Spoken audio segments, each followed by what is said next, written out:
Thank you. Thank you, everyone. We will now convene into open session, and I will turn the floor over to our Assistant City Attorney for the announcement. Thank you, Madam Mayor Pro Tem. The City Council met in closed session, discussed the item on the closed session agenda, and took no reportable action. Thank you. This meeting is adjourned. That was funny. I was like...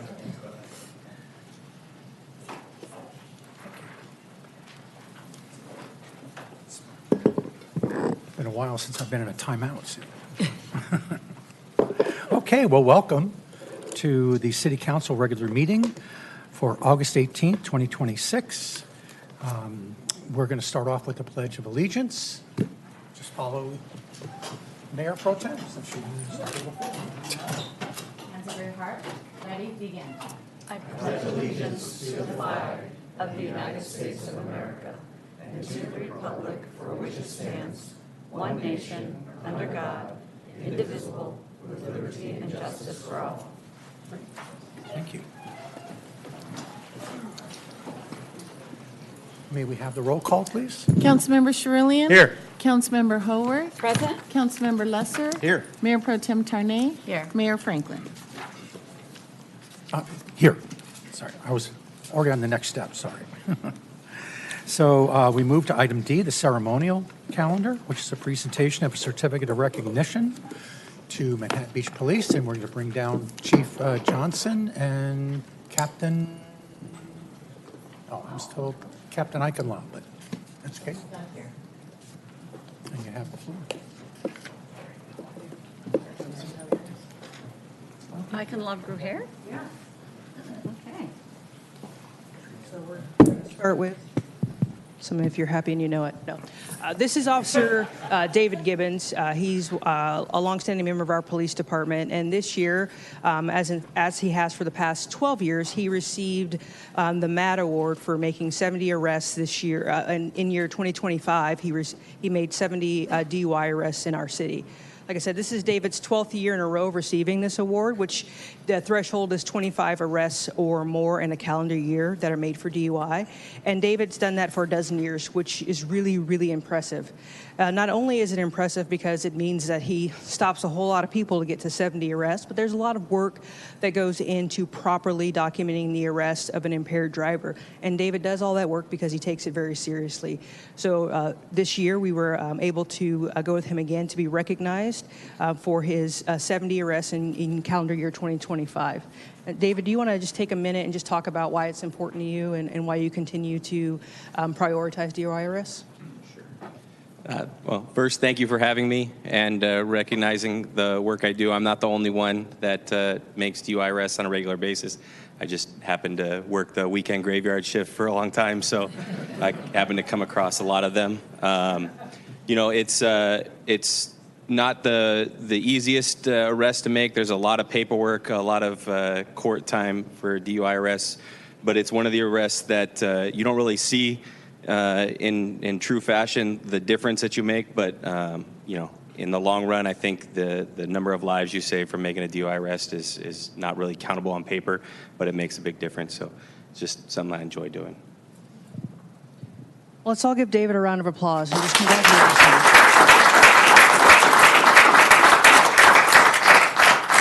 David, as you know, it means a lot to the department and this community, the work you continue to do with impaired drivers, and you're also a DRE, a recognized drug recognition expert, so he's able to mentor and help other officers with their arrests as well. So we're very proud of you, we're very grateful for you and your work, and we thank you.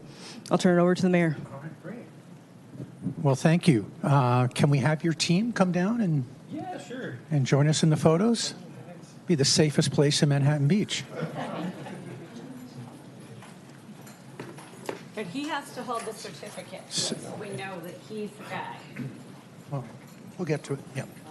Yeah. So you want to just introduce them? Oh, okay. Yeah, these are most of the guys that work graveyard with me. So they're a lot of them are the ones that stop the drunk drivers, and they just happen to call me over to make the arrest. So they're an integral part of that. Have Officer Relis there at the very end, Officer Yepez, Lieutenant Hidalgo, Officer Cuna, Officer Sanchez, and Officer White right there.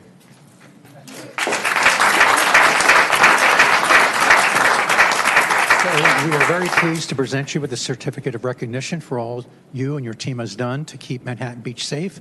We'll get each of you the pins, but there's the America 250 commemoration pin, and we'll get one for each one. And let's just remind our residents that no good things happen after midnight. And let's give them a big round of applause since we owe them so much.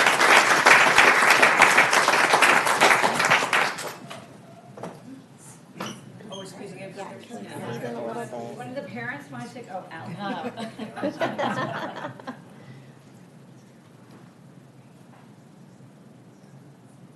Got it, thank you.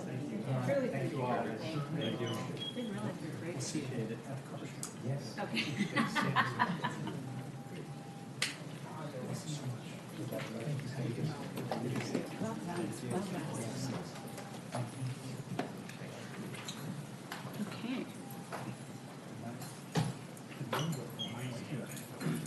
Flew out. Okay. Okay. And at this time, I'd like to recognize and honor all active duty military and veterans in the audience, whether you were National Guard, a reservist, or on active duty. Please stand and be recognized. Stalwarts there.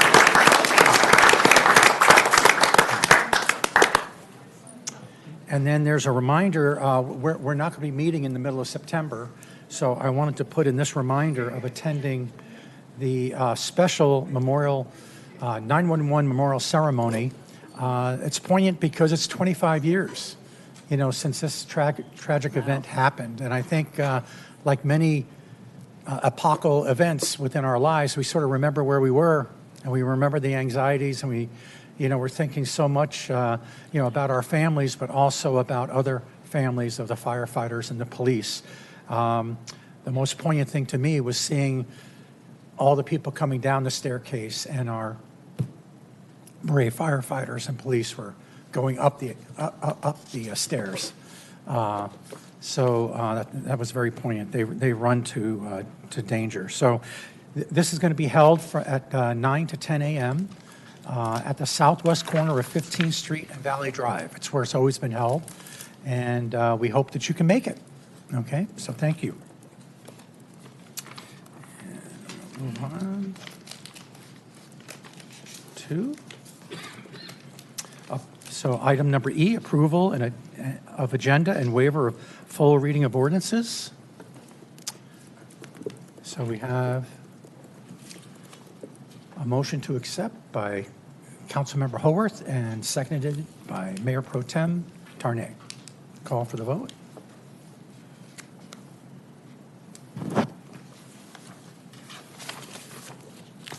Motion passes 5-0. Okay.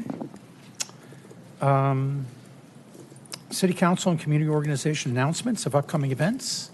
1 minute per person.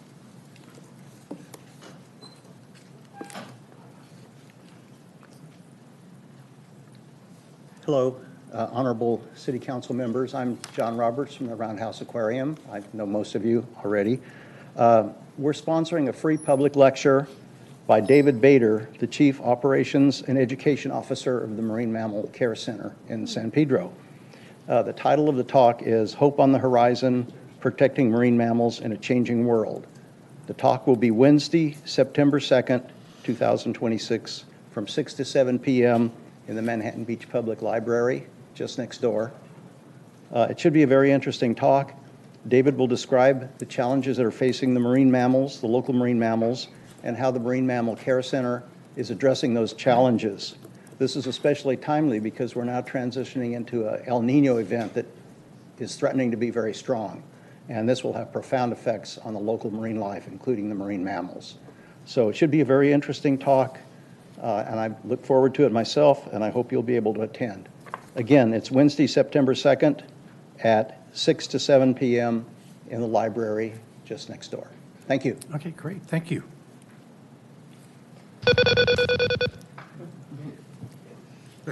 Good Good evening, Honorable Mayor, Mayor Pro Tem, and City Council members. I'm Janet Jones, and I am the founder and director of the Single Mom Project, which was homegrown here in Manhattan Beach. We provide $1,000 grants to low-income, hardworking moms in Hawthorne, Lawndale, Inglewood, Compton, Watts, to help them get on steadier financial footing.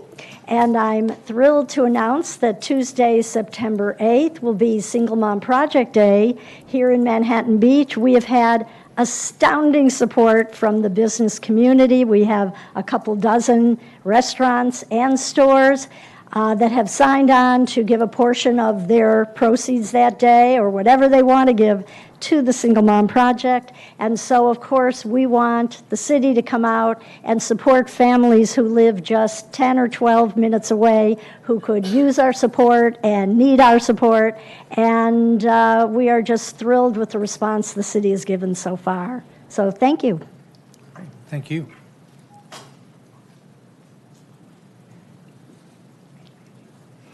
Honorable Mayor, Mayor Pro Tem, City Council members, city officials. Hey, Sean. Coach Bobby, WM, Recycling and Organics Outreach and Education. This is my favorite time of the year. It's back to school. A, my wife's a teacher, so she gets out of my house. But B, as you guys know, we get to hand out lunch boxes to all the incoming kindergartners. My favorite thing is seeing these little kids' face light up when we get to see them. Two of the greenest schools that we have, they're all green.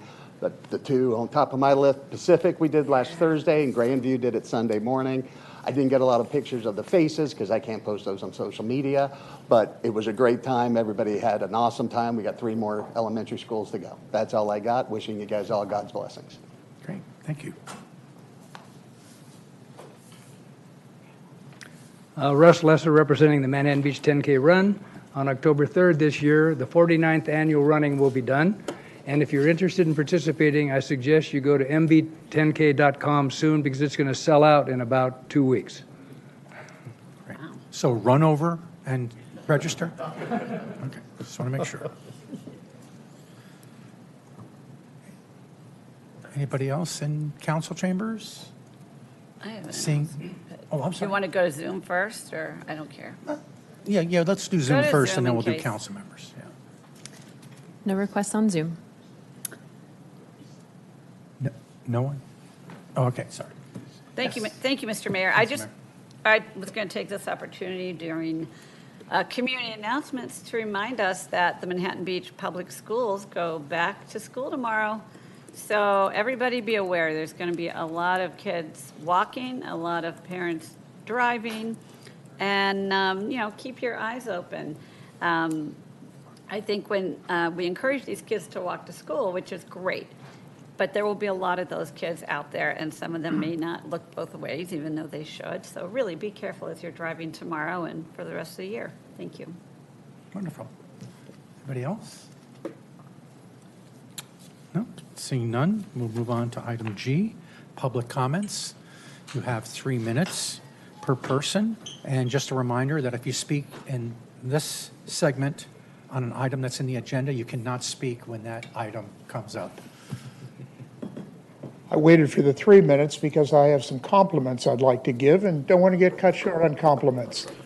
Friday, I was walking home from doing some work on our apartment building on 15th Street, and my wife and I live at 14th and Strand, and in the alley at 14th and Ocean, there's about a 4 to 5 inch gusher of raw sewage coming up through the sewer hole, the sewer main. Now, that's not anything any resident wants to see. And particularly when you're at the end of the line, as low as it gets in the city, the Strand, you're not excited about a blockage. I called our after-hours number, the 545-4566, and they got hold of the Public Works emergency people. They were out there in almost the proverbial blink of an eye, even though one of the workers came from Downey. Pleasant, efficient, got everything taken care of. And 100 years ago, I was on what was called the Public Works Commission here before I came on to council.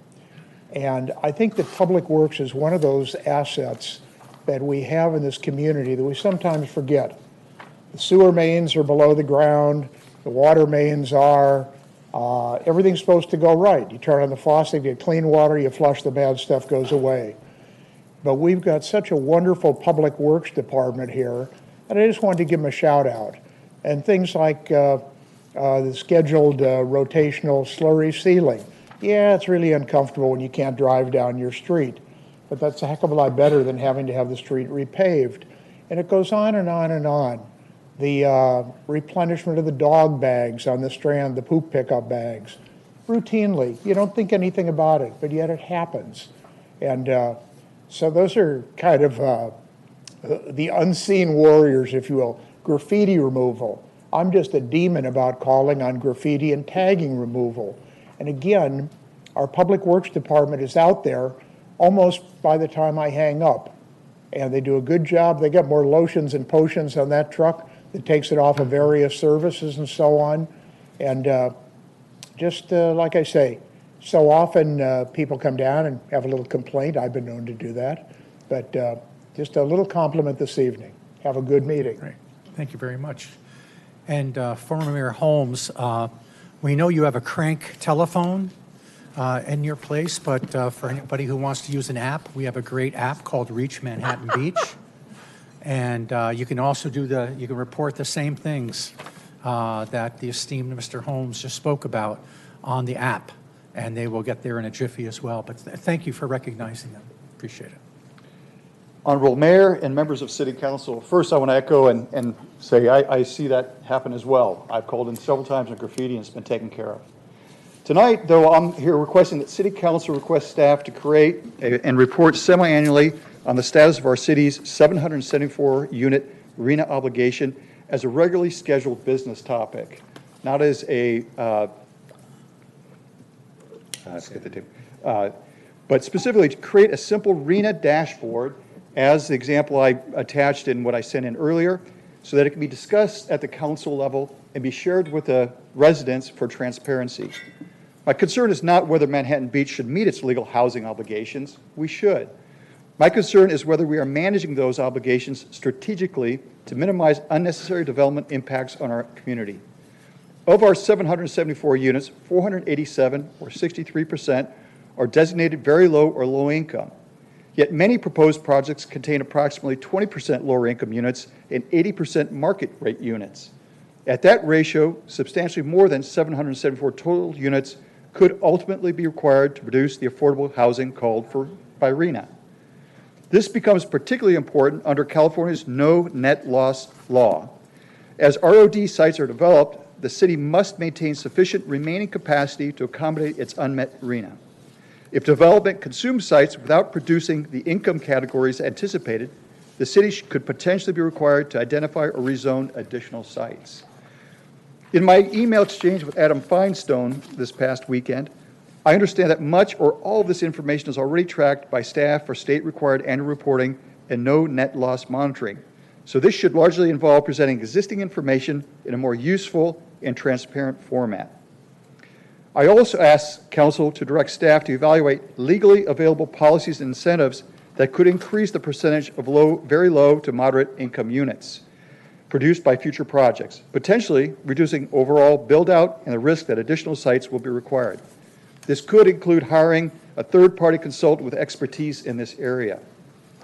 I believe understanding this now, before additional ROD sites are developed, is important to protecting our community while meeting our state housing obligations. Thank you. Great. Thank you.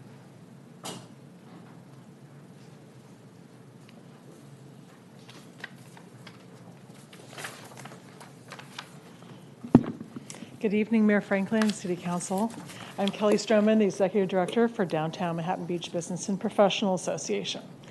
On behalf of the association, I'm here tonight to respectfully ask you to direct staff to continue to find a way to modernize Manhattan Beach's business license tax program, and to keep striving for a formula that is equitable, sustainable, and revenue neutral to the city.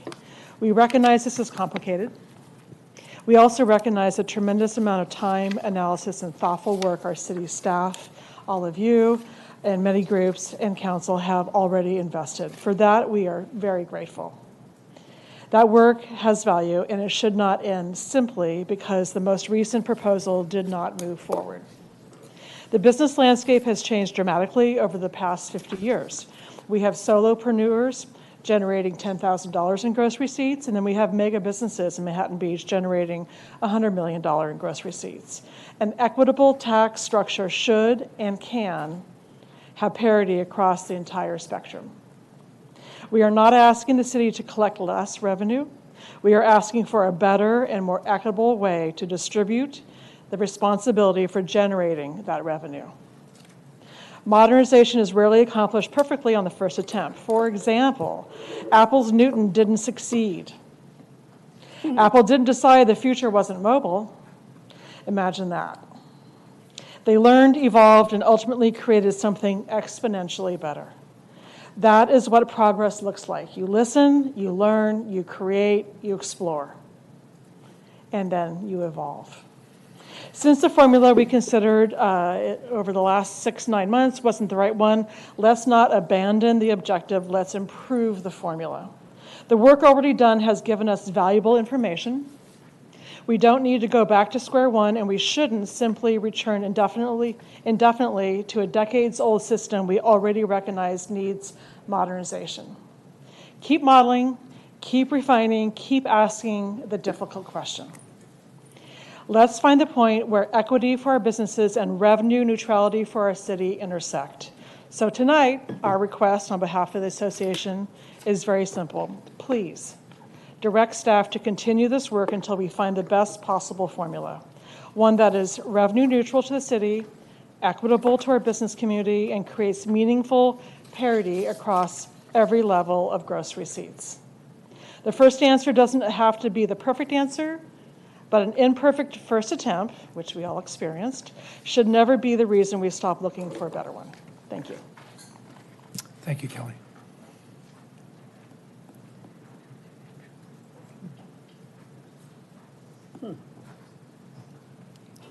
I'm back, Russ Lesser, and I know representing the Manhattan Beach 10K run, and I know you're going to discuss legacy events later, but I'm too old to stay up that late, so I'm going to speak now. I want to just talk about the history of the race. Back in 1978, I was a newly elected city councilman, and running was becoming popular, and a bunch of friends said we should have a race in town, so I went to the city recreation department, and they really didn't have the staff to do it. So I met with the city council, and I said, look, we got a bunch of volunteers who will put on this race, but we need a little public works support, and we need police and paramedics on race day, and we don't have any money, because we don't want to get a sponsor, because sponsors want to put ads on your shirts, and we don't want ads on our shirts. We don't want to be the Manhattan Beach Budweiser 10K, and we've remained true to that. So the city council unanimously agreed to have a contract with us to provide these services at no cost, and it's worked out quite well. This is our 49th annual race. We've been picked as one of the top 100 races in the country. We're the only one, to our knowledge, in the top 100 that does not have a sponsor because of the ad thing. And we also don't have any paid staff. We're all volunteers. And it's been very successful. It also has a very high participation of local residents, higher than just about any race in the top 100. And because of the fact we're all volunteers, we've been able to donate almost $900,000 back to the community to build exercise equipment, such as in Pollywog Park in Manhattan Heights. We built the tot lot at Live Oak Park and the exercise facility on the Strand. We purchased exercise equipment for the police and fire department, et cetera, et cetera. Plus, we've also donated hundreds of thousands of dollars to the schools to help them with their exercise equipment and their programs, and donated approximately $250,000 to students to give them scholarships to graduate when they graduate from MiraCosta. So all we're asking is real simple. Let's just keep that 49-year contract in effect, and we'll continue exactly how we have done for hopefully another 50 years. So thank you. Hey, Mayor, I got a quick question for us. How many runners in 1978? About 2,500, and it was incredible. It was all done manually back then. You had to pull tags, you had to put them on a spindle, you had to put them on the board, because we give awards in all sorts of categories, every age group, mother, father, mother, daughter, mother, son, daughter, you know. It was a nightmare. Now it's a piece of cake. You just cross the line, and you cross the starting line, and it records you. You finish, it records you, and it figures everything out automatically. But we we had to have men's chutes and women's chutes, and we'd fill one up, and then we have to. The first year was a disaster because we ran around the pier, and it got so backed up you couldn't even halfway around the pier, before. And we were bringing people in. We didn't know what we were doing. We were rookies. Thank you. But we changed it. If you got time for one quick story, we had to get the permission from the county every year to run around the pier. And there was an accident once where somebody was running under the pier and a piece of concrete fell off and hurt them. So I called the county to get permission. And they said, how many people? I said, 4,000. And they said, well, the pier can't hold 4,000 people. You can't have a permit. And I said, well, they kind of spread out. They didn't understand that. So anyway, but it's been fun. It's been a good 49 years. We have a great committee. We have Rachel Judson and Michael Weisberg. I was the chairman for most of the first 25. Then Rachel took over for about 15, and now Michael's doing a fantastic job also. So next year will be our 50th anniversary. There's 27 of us that have run all 48, and we're called the Peer Group, which stands for Participated in Every Race. And we're hoping, our goal is to make it to 50. Wow. Thank you. So thank you. That'd be awesome. Thank you and your team. Okay, any other public comments? One per. How about Yes, I have about Zoom? call-in user 1.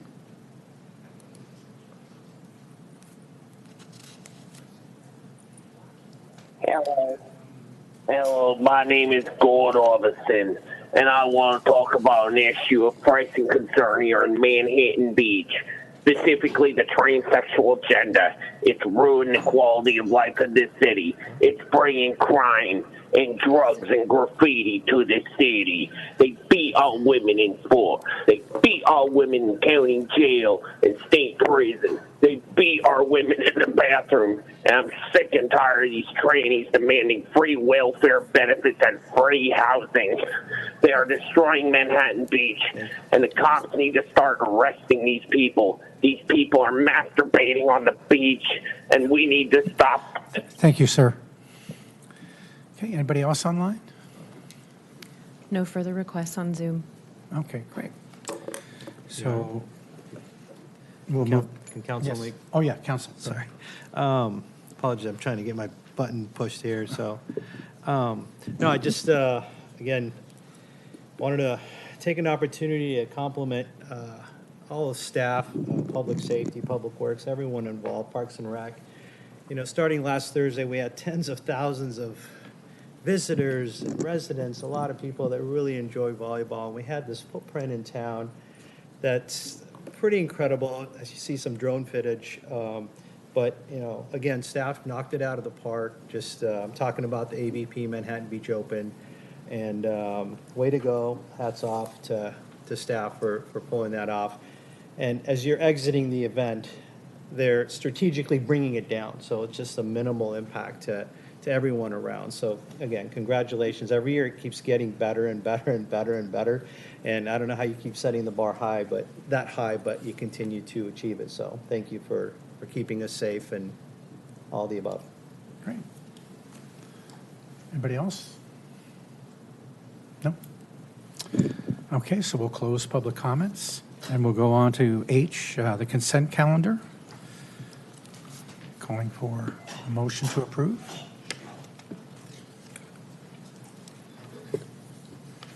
So we have a motion to approve it from Councilmember Lesser and seconded by Mayor Pro Tem Tarnay. Call for the vote, please.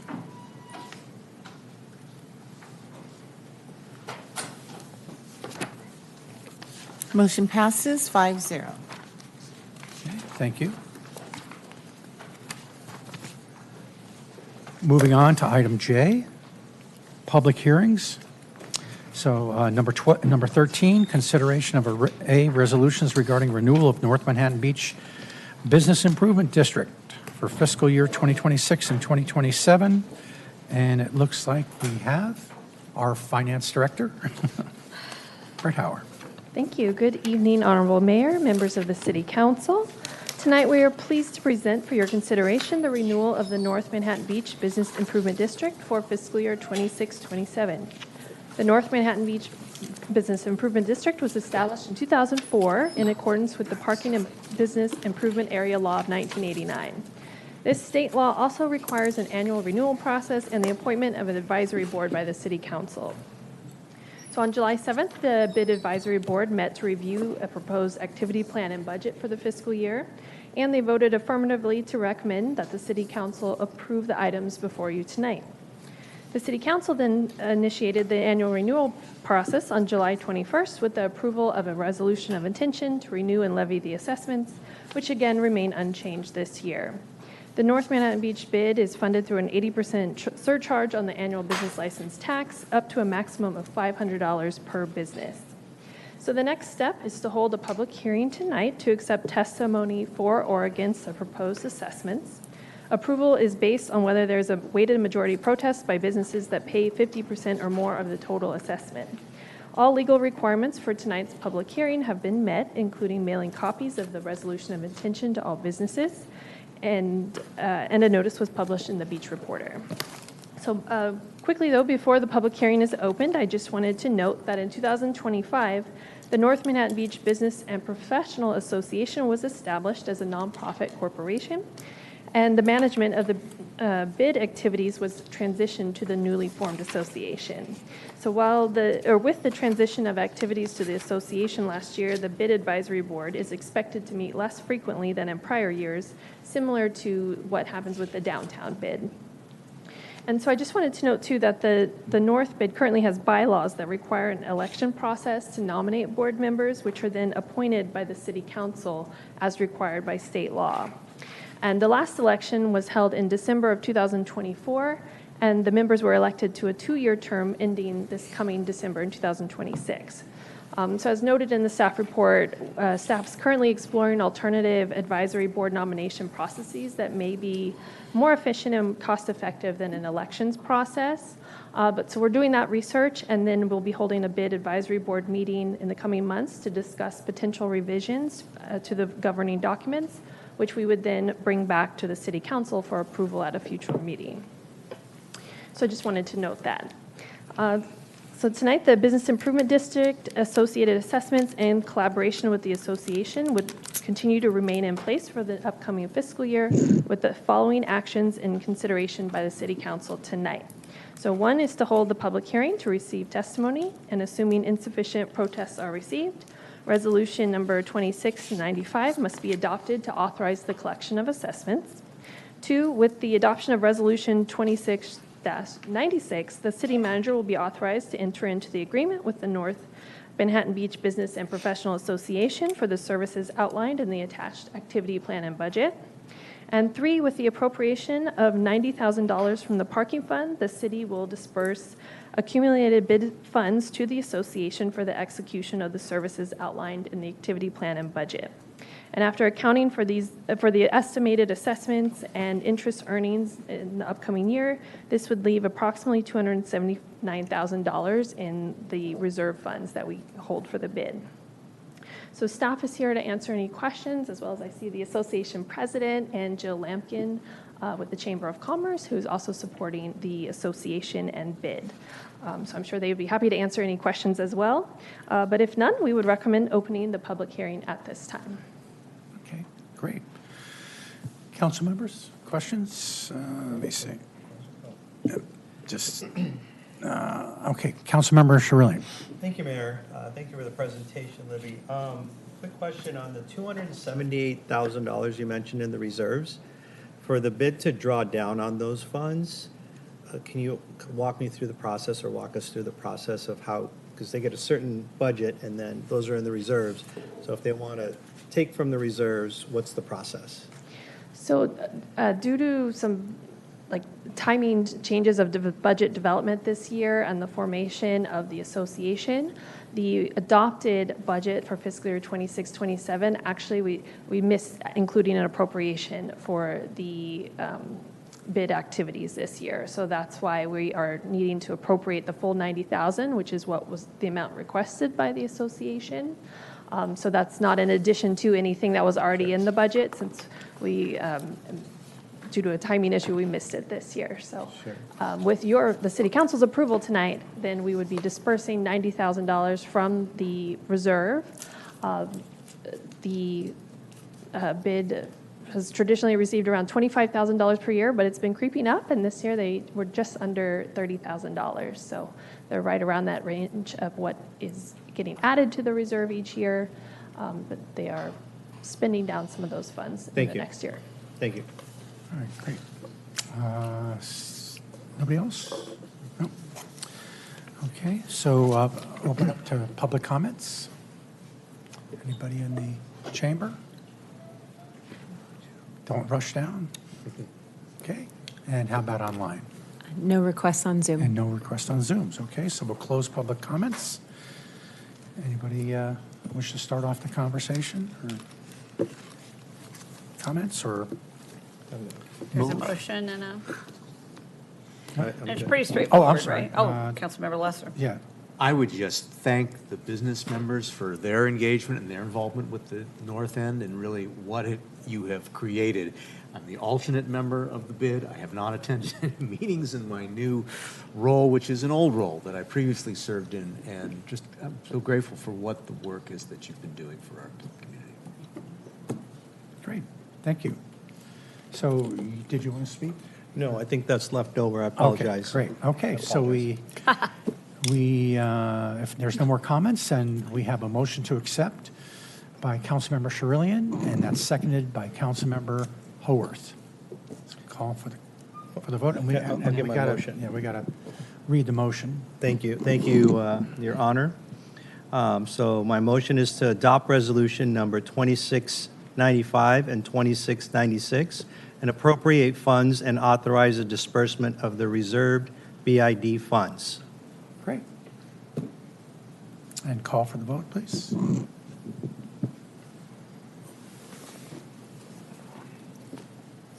Motion passes 5-0. Great, thank you all. So we move on to general business. Item K, item number 14, consideration of a resolution approving an exception to the 180-day wait period for CalPERS retired annuitant. And we have Human Resources Director. Thank you, Mayor. I'm Lisa Jenkins, the city's Human Resources Director. And the item before council this evening is approval of a resolution to make an exception for the 180-day wait period that's normally required for a CalPERS agency to hire an individual who has retired from a CalPERS agency. And CalPERS, for those who are not familiar, is the California Public Employees Retirement System. The City of Manhattan Beach and many other public agencies within the state are members of CalPERS. CalPERS has various rules governing the appointment of retirees and the ways in which that they can work for CalPERS agencies. Government Code 21224 allows for the appointment of a retired annuitant to an extra help assignment in a limited duration capacity, provided that it meets all of the government code requirements and CalPERS criteria. In particular, the appointment needs to be an extra help, limited duration assignment to help clear a backlog, work on a special project, or perform work in excess of what existing staff can do. And additionally, a retired annuitant cannot work more than 960 hours in a fiscal year, and there's typically a 180-day wait period following someone's retirement unless the governing body approves an exception to this time frame in accordance with Government Code 7522.56.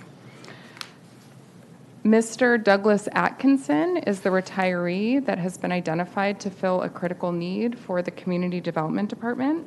He retired from his position of Senior Building Inspector in June of this year. The city opened up a recruitment to fill that position in May, so prior to his retirement date. Following the recruitment and selection process, an internal candidate was appointed to the senior building inspector position, which is great for career and professional development within the city. However, that means that there was a vacancy that remained now at the building inspector level. And during the same time period, a second building inspector submitted their resignation, so that resulted in 2 vacancies at building inspector. And the full complement is typically 4 building inspectors, and so we're 50% down right now. Additionally, the Community Development Department has established a service delivery expectation of doing next day building inspections in most cases. This is not something that's required by the municipal code, but it is something that differentiates the service that we provide to the construction community to ensure that building inspections move forward timely. So in the absence that these 2 vacancies have created, other staff members, including the city's building official, have had to step in to actually conduct these building inspections to ensure that next day turnaround time. And this takes them away from other critical duties and is not sustainable. Fortunately, working with CalPERS and legal counsel, we've identified this solution of being able to appoint our recent retiree to assist with these next day building inspections. And Mr. Atkinson is able to step in immediately due to his years of experience working in this capacity for the city of Manhattan Beach. The expenditures associated with this limited duration position would otherwise be utilized for those full-time salaries and benefits. So during the recruitment process for building inspector, which is currently open, salary savings will be utilized to fund this extra help position.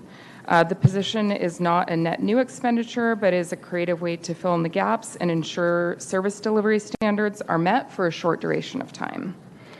And in accordance with CalPERS regulations, the hourly rate paid to Mr. Atkinson of $62.50 per hour is within the salary range for senior building inspector. CalPERS requires that an appointment document be approved along with the resolution, and the attached personnel action form fulfills this requirement. As Mr. Atkinson was a former employee of the city, the salary generated on the personnel action form was his prior salary, and that was before the July COLA that applied to those salary ranges and increased the salary step. The new salary will be populated once the action is finalized, and that's pending City Council approval tonight. Additionally, per CalPERS restrictions, Mr. Atkinson will not be eligible for any other benefit or compensation. The limited duration appointment will end after permanent building inspectors are hired and onboarded, and will end no later than December 31st of this year. Staff recommends that the City Council approve the resolution for an 180-day wait period exception under Government Code Sections 7522.56 and 21224. And with that, I'm happy to answer any questions that Council has. So we have Councilmember Howorth. Questions? Yeah, thank you, Mr. Mayor. So this building inspector or interim building inspector, or extra help position. yeah, will help. We'll still be down 50%. You said in that position? In our current complement of full-time staffing, we currently have 2 vacancies. Wow. This is an effort to try to keep the inspections and moving along, which helps with both residential and commercial, correct? That's correct. Do we have a problem in hiring? Is there an issue with the salary? Like, is our salary range lower than other cities in this regard? So that's a great question, and I do know that across cities, building inspector is a very difficult position to hire. We do know that one of our recent resignations was due to the incumbent being able to secure a higher salary elsewhere. So that is potentially a factor in being able to recruit qualified building inspectors. Also, we work with various contract agencies to also try to fill in the gaps when we have vacancies. These other entities too are having a real difficult time with building inspectors. So it is a difficult to fill position. And I would imagine, I mean, every city has its own unique codes and, requirements and specifications, and we must have a series of interesting situations that require a lot of attention. So that's interesting. I'd want us to be sure that we are offering a commensurate salary. I don't know how other people feel about that, but if that's a problem, we don't want to be down 50% with all the building going on in this community. Just a thought. Yeah, and one thing I will add, just on that note, we have the recruitment currently open. I believe it closes later this month, and we do have a number of applicants. Right. So we hope to be able to fill the vacant positions from that recruitment process. If there is any challenges in being able to identify a qualified individual, we will certainly be working collaboratively with the Community Development Department to determine if any additional steps need to be taken. Great, thank you. So I'd like to ask a question. Since we're in the belly of the beast, CalPERS, why do we have to go through this process of passing this amendment and then,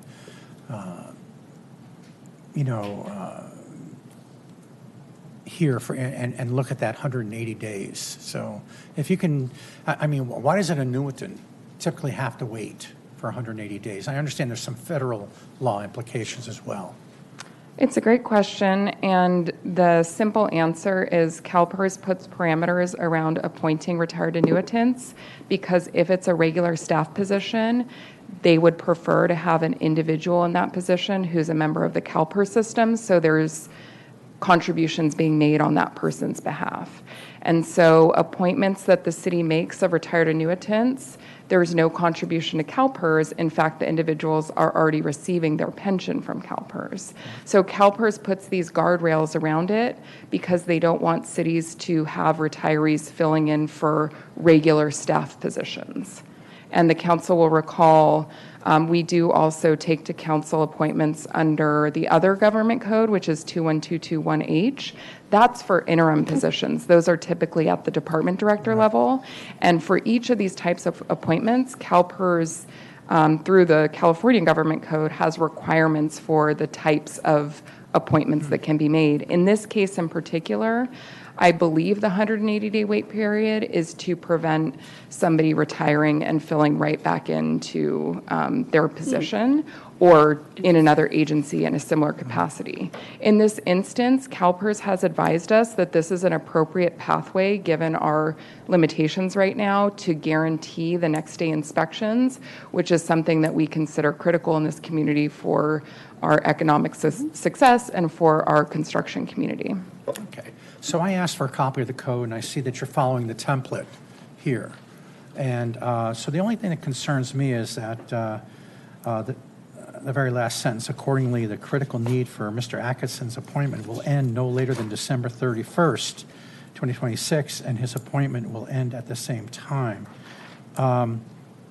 So what if it does, what if we don't find a full-time person? Because we've already been like 2 to 3 months, and then this is only extending it for about another 3 or 4, with the same economic conditions and the things like that. So, another great question, and we did attempt on our first draft to leave that a little more open-ended so that we would have that flexibility.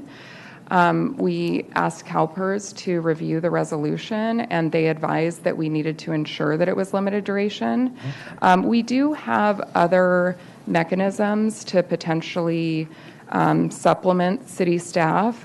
There's an individual who is identified through a contract agency who is available after October.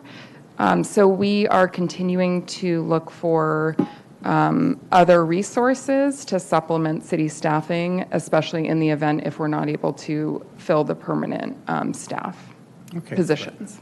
Great, thank you. And Mayor Pro Tem Darnay. Thank you, Mr. Mayor. I just have a piggyback question to the mayor's question. So after the December 31st deadline, is there a potential that we can extend or renew? Is that a possibility? I think we would have to look at that situation at the time to ensure that it meets the CalPERS requirements. It could be a different set of circumstances that necessitates a retired annuitant hire. And the reason council is seeing this item is because of the 180-day issue. Typically, when we identify a compliant need for special project or extra help support, the city is able to complete that process without approval from the city council. So one other idea that's come up internally is determining if there's other retirees available for special projects or big community development projects that occur, or identifying individuals who have retired from a different retirement system, in which case the CalPERS restrictions don't apply. So I understand the question and the concern, and we'll have to reevaluate that at the time to figure out where we're at and what resources we can bring in compliance with all the standards. Okay, thank you. And I echo Councilmember Howorth's concern with just our inability to fill like very critical roles.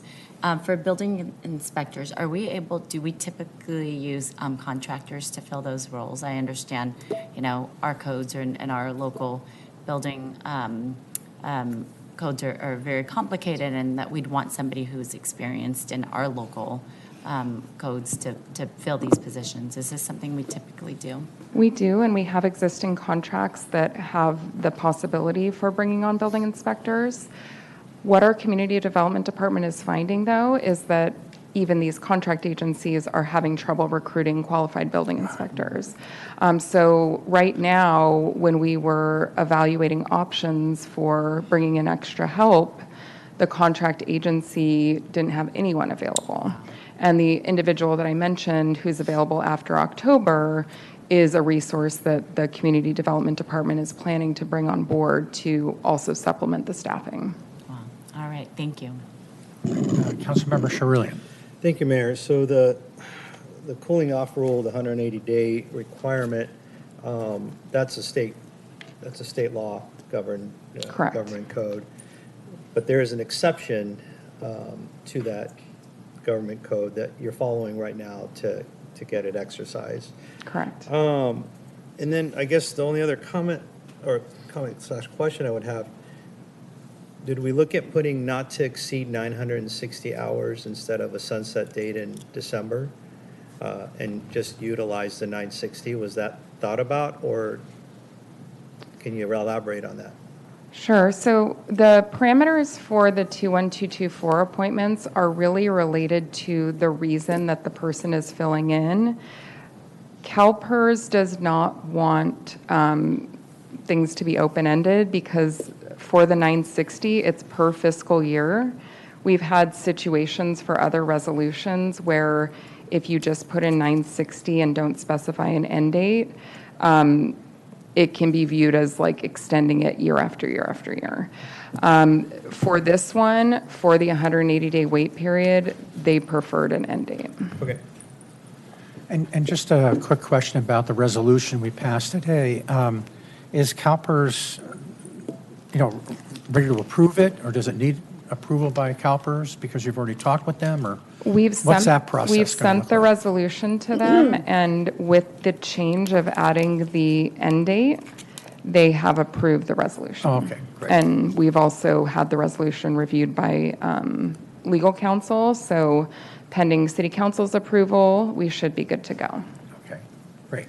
So when Mr. Atkinson comes back, we'll be up to 3 out of 4 will be our staffing for inspectors. Well, Mr. Atkinson is filling in on an as-needed basis to ensure that we're meeting that standard for next-day building inspections. He won't be working 40 hours per week. He'll be working as needed. So we're still striving to fill in those 2 vacant positions with full-time employees. I'm just trying to think, what do we say to developers, who are waiting for these, inspections?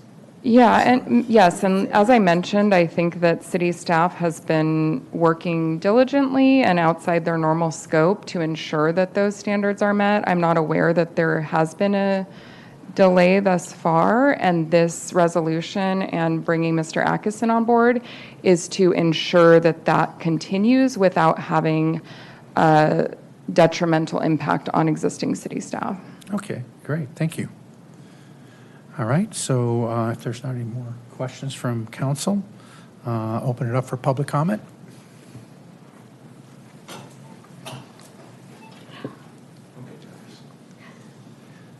Stefan Kumpa here once again. I worked with Doug when I was building homes, on several homes here in the area, as well as my own home when I built that. And Doug is an excellent inspector. I just want to make sure I say this publicly. He was very easy to work with, very knowledgeable, very efficient. So I hope you guys take this opportunity to reemploy him in this role because the city needs it, and I think very highly of Doug. Thank you. That's so kind. Great, thank you. Anybody else in chambers? No requests on Zoom. Nobody on Zoom, so we'll close public comments. And council, any discussion? We do have a motion to accept by Councilmember Howorth and seconded by Mayor Pro Tem Tarnay. Yeah, thank you, Mr. Mayor. I just wanted to comment that, obviously we need to do this, and this is the proper procedure, and there's all kinds of rules with CalPERS, and as Councilmember Shirley mentioned, state law, et cetera. And I think that if we approve this, I know that Ryan Heiss, where are you? Is Ryan still here? He's probably out and doing an inspection now. Masa's here. Masa's here. I mean, Masa's ready to go out and do inspections. I mean, our staff, you sort of undersold how much that staff has been going above and beyond and outside the scope of their duties to make sure these inspections happen. And I want everybody, both in the business community and residential community, to hear that and understand that. So, thank you. Okay, and would you do the honors of reading the... Yes, I made a motion. Your motion? Consideration of a resolution approving an exception to the 180-day wait period for a California employee's retirement system, CalPERS, retired annuitant, under Government Code Sections 7522.56 and 21224, to fill a critical need for conducting building inspections in the Community Development Department. There's no budget impact. This is Resolution 26-0097. Great, thank you. Call for the vote, please.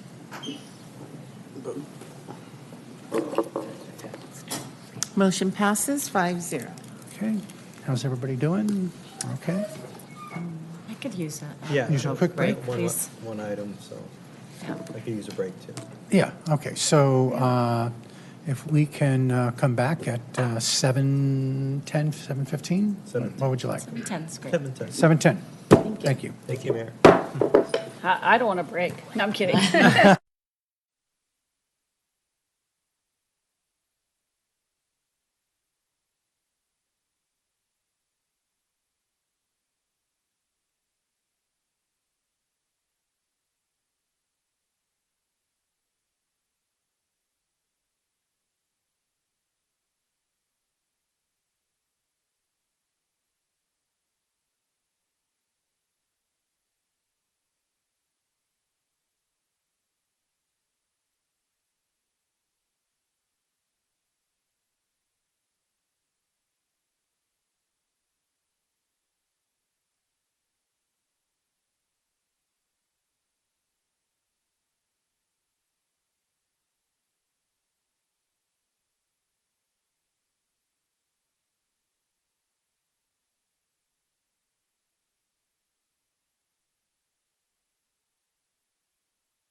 The air conditioner turned up. I need it colder in here, please. Pegasus, we're ready to go live. For code. All set? Great, thank you. So we return to item number 15, consideration of a standardized process for evaluating and administering legacy special events. And we have Parks and Recreation Director, Mark Lehman. Good evening, Honorable Mayor, members of the City Council. Mark Lehman, your Parks and Recreation Director. Linda Robb, Senior Management Analyst, will be presenting this item, so I'll turn it over to Linda.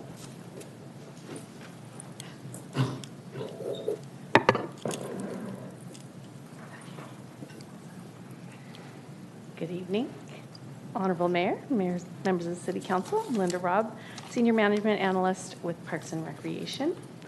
Tonight's item includes 3 separate but related matters concerning the city's support of community special events. Because each requires a separate policy or funding decision, I'll be presenting them individually and pause after each section for council questions, discussion, and action before moving on to the next item. So we'll begin with the proposed community event subsidy program, also known as fee waivers. We'll then pause for council discussion and action before moving on to the North Manhattan Beach Holiday Stroll road closure and subsidy. And we'll pause again for council action before moving on to holiday fireworks subsidy. My goal is to keep each decision separate so we can fully address one before moving on to the next. So for some background, in 2025, when the council approved fee waivers for fiscal years 26 and 27, you directed staff to return with criteria used by other cities to review fee waivers, along with an updated method of reviewing to provide a more equitable and consistent method for evaluating event subsidies. Over the years, the city's approach to these subsidies has evolved through a series of individual council actions. The special events policy was updated in 2018. Additional events have received legacy status. Council has approved specific third-party costs for certain events. And most recently, Council approved the Highland Avenue closure as a pilot for the North Manhattan Beach Holiday Stroll. Each of these decisions addressed a particular need at the time. What we don't currently have is a standardized framework for evaluating these requests, and the proposed process is intended to provide that framework. So for our current practice, currently the city supports 12 legacy events through subsidized city services. As you can see, these include a wide variety of community events, from races and school-related events to hometown fair, holiday fireworks, and holiday stroll. Most currently receive a 100% subsidy for city services. 3 receive a 75% subsidy, and the Catalina Classic receives a subsidy specifically for its banner. These subsidy levels have evolved over many years through individual council actions rather than through a common evaluation framework. So in addition to the varying subsidy levels, approvals are based on estimated costs, and those estimates can vary from the actual cost once an event takes place. Under our current policy, subsidies apply to city services only. The third-party costs per the special events policy remain the responsibility of the event organizer unless City Council has specifically approved otherwise. So the proposed program has several objectives. We want to create a fair evaluation framework, improve transparency, ensure subsidies align with community priorities, and preserve support for valued community events. We also want to establish clear expectations for both the city and event organizers regarding the level of city-funded services that will be provided. Ultimately, this proposal is about consistency and transparency. Applicants will understand how their requests are evaluated, and council will have better information about the value of the city's contribution when making funding decisions. The proposed process would occur annually and align with the city's budget cycle. Organizers would submit subsidy applications in September. Staff would use previous actual costs as a starting point to develop estimates, and the Special Events Committee would review applications in October. Applications would then go to the Parks and Recreation Commission in November and ultimately to City Council in December. That timing allows approved subsidies to be incorporated into departmental budgets through the normal budget process. Each request would be evaluated using 5 criteria: community benefit, why is this good for the community? Public accessibility, Can the public actually enjoy it?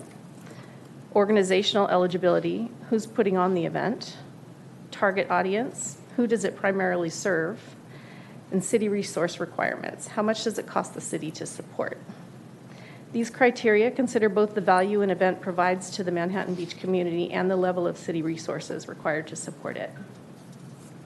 The intent is to provide an objective and consistent basis for evaluating requests while recognizing that every event is unique. Each application would then be scored using the evaluation matrix. The matrix provides staff with an objective recommendation regarding the maximum subsidy for which an event is eligible. However, the scoring matrix is intended to guide the discussion, not replace the City Council's policy discretion. So City Council will continue to make the final decisions regarding the level of subsidy awarded. Once a subsidy is approved, the city would enter into an agreement with the event organizer, identifying the specific services that have been approved and establishing a not-to-exceed amount. This establishes clear expectations for both city and the organizer. It also provides a clear benchmark against which staff can track the actual services provided and distinguish between the subsidy council approved and any additional services requested by the organizer. Staff will calculate the estimated value of all requested city services before council considers each subsidy request. Those estimates include fully burdened staff costs, facility rental fees, city equipment, parking meter impacts, application fees, permit fees, and other applicable city services. Presenting the full estimated value of the city's contribution allows council to clearly understand the financial commitment associated with each subsidy request before making a decision. So as part of developing the proposed process, staff looked at how neighboring cities support community events. And just note that these numbers that you're seeing now were updated from the original presentation that was sent out, but you do have the most recent version of the presentation that's also available to the public.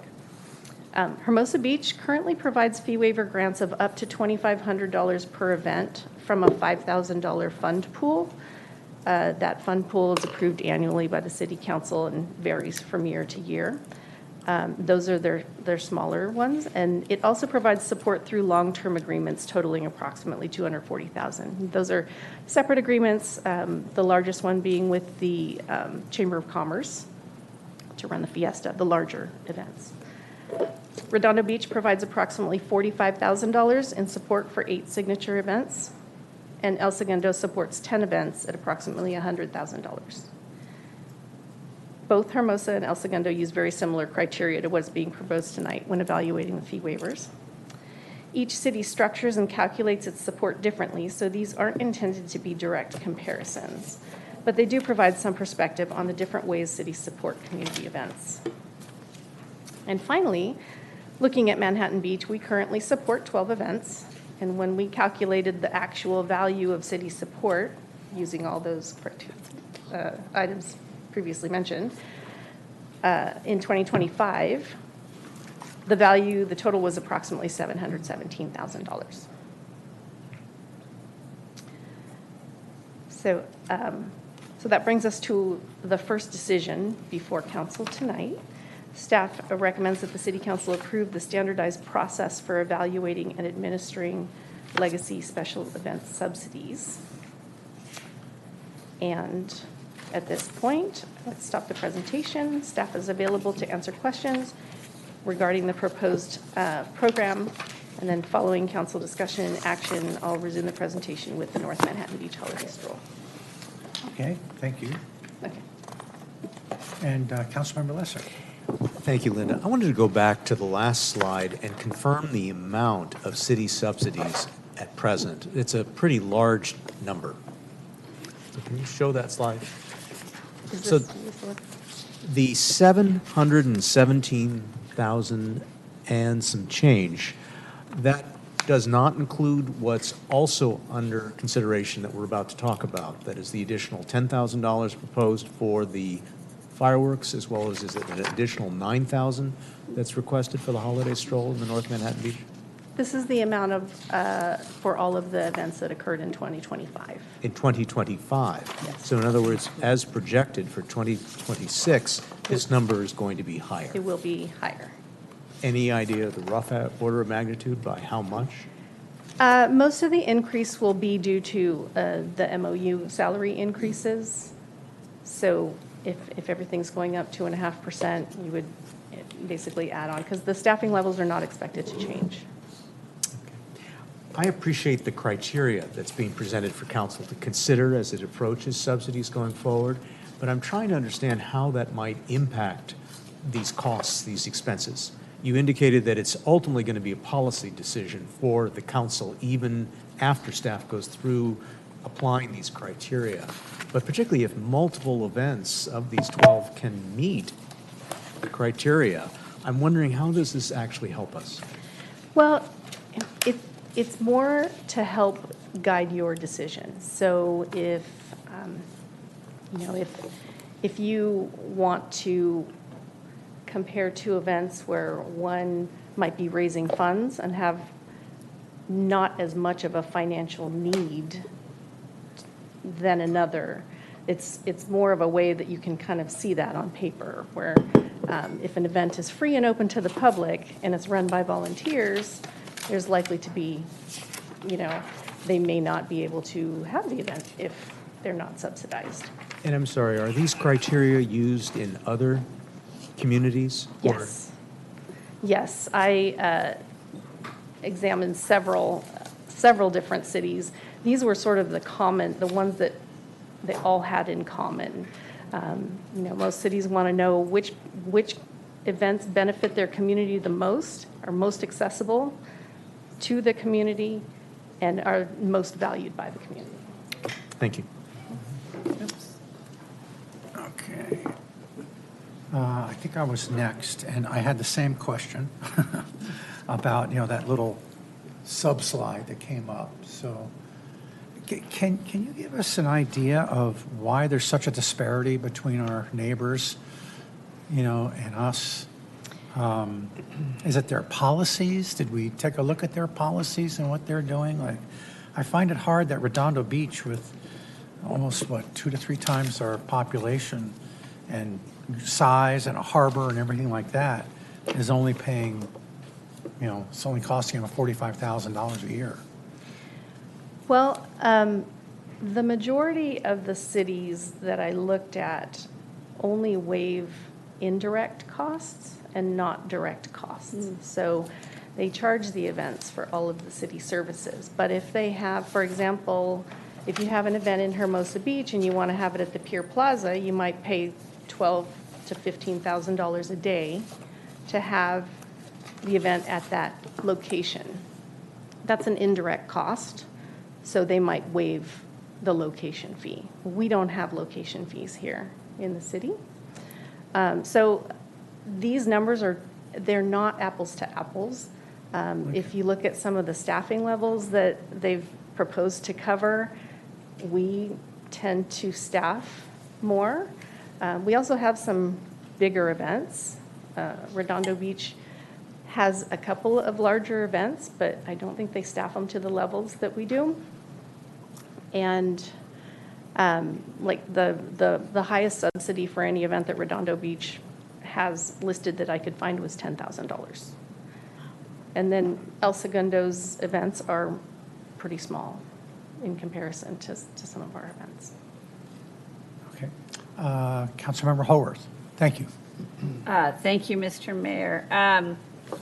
So this is in no way a comment on we should or shouldn't support as many as we do, but I think it would be important for council to have the actual numbers of what it costs us, and even if it's a total, so maybe it's I don't want to pick on anybody, so I'll make something up, the dog races.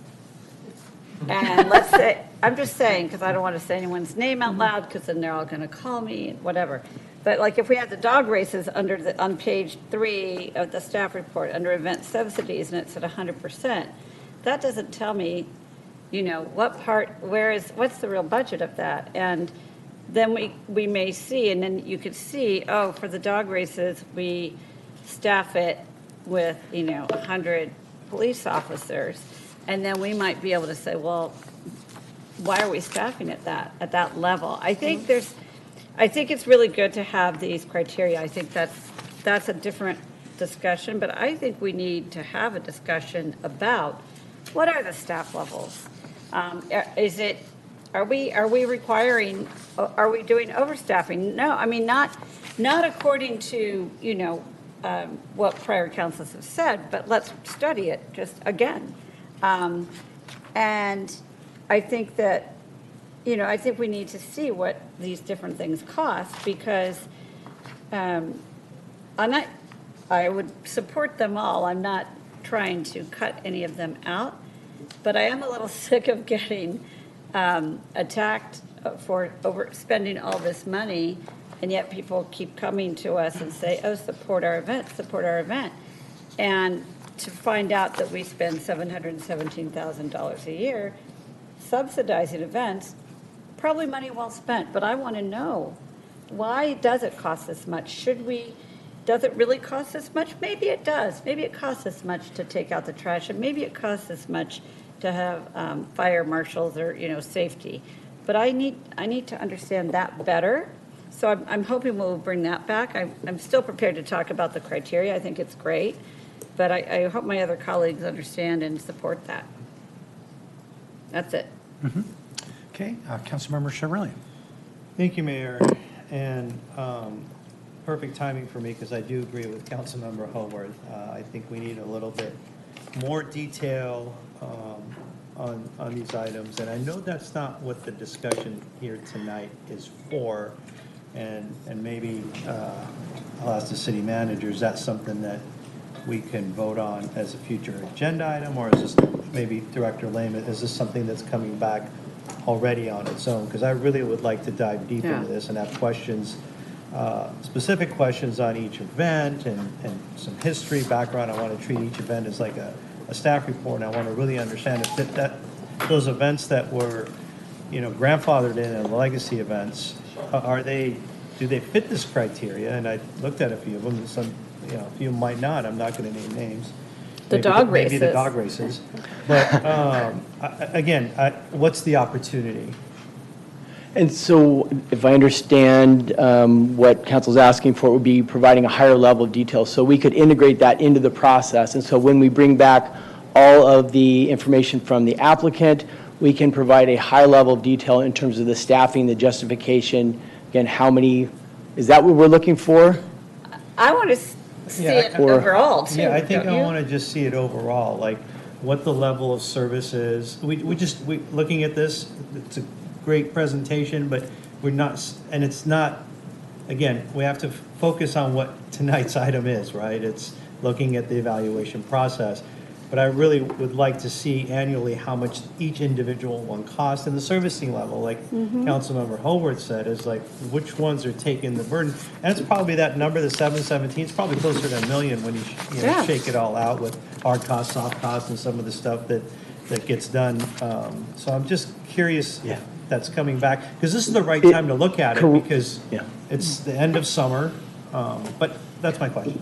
Correct, and that, actually, that information will be brought back, all of those financials, and we have that. We have a track record for all these legacy events over many, many years, so we will bring that back. I guess my question was more, what level of detail and how would you like to see kind of that, other than the numbers themselves, would you like to see the level of detail, almost like a line item? This is how many staff, this is when their shifts are to support this event? I mean, that's a really good question. I think you bring back as much information as you feel necessary. I don't want to leave it broad, but I don't know about we need every single line item detail, but maybe police, fire, Public Works. When we shut the street down. Barricades, because sometimes you see the big barricades, sometimes you see the armed barricades like we just saw. Like for the dog races. For us to just kind of look at it, not just like on an annual basis, but to just really have our opportunity to get our fingerprints as this council to see which ones still work, maybe that they don't work, and at what level should they be, because that is sticker shock, 700,000, and but these are big time events, especially the Little League opening parade. That's a big one. Very important. See, I said dog races. Yeah, you said dog races, but more importantly, it gives us an opportunity to really be responsible in the sense of the spending and where we should be. And the community. I'm the- sorry, I mean, Yeah, I no, hope we're that's open a fine. dollar, Okay, yeah. right, the community needs to know, right, because, so, yeah, Yeah, that's it for, sorry, I didn't. that's okay, it was good time. Okay. Are you both finished? Thank you, Mayor. That's okay. Mayor Pro Tem Tarnay. Thank you, Mr. Mayor. So just to help me understand what you're asking for here is we're just approving a process, right? That gets us to the evaluation level. This is step one, which is what I see in, organizers. Once we establish the process, that's where we have this orange sheet that has the flow chart of what the next steps are.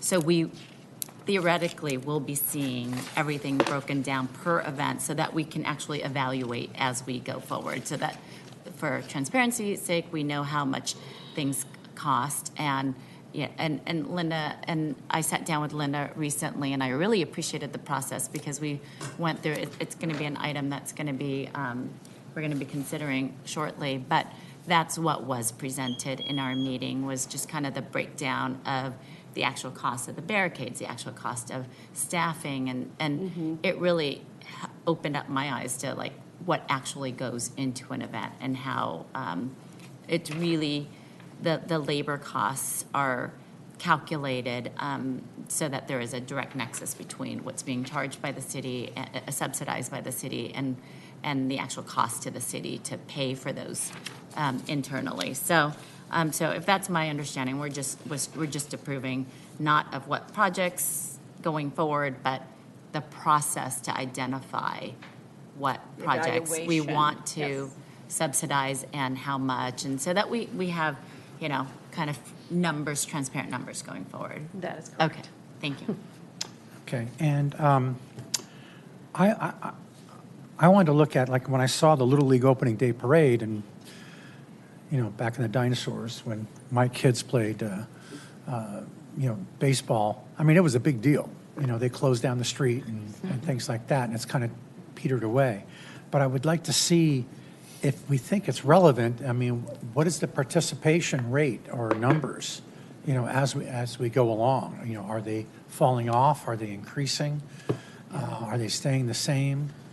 Well, in particular with the Little League Parade, that's hard to say right now because it didn't happen for many years, and it just came back this year. So it's we sort of have to start now. My understanding is that enrollment in Little League is down from many years ago, up from recent years, but down from when we had the parade in the past, I think. So that is something that we would need to start tracking from now. Okay, and then I'm calling this a spillover events, like, other events that are going, I mean, gosh, we really do a lot here, don't we? Yeah. Like the Santa sleigh. I mean, we know that that's the Kiwanis, but we do provide the police escort and things like that, right? We do. I mean, do they pay us back for that? Is that something we're providing? That is not. And is it worthy of looking at, since it is an expense? That is a very good question. I would have to find that answer for you. That has never gone through the special event process. Okay. All right, I'm not killing off Santa sleigh, okay? Uh-oh, the Grinch. And then I also put down the pumpkin, like things like the pumpkin races. I mean, that's a great event. But does that just come out of Parks and Rec budget for, and then you have cross department? Yes, the pumpkin race is a city event.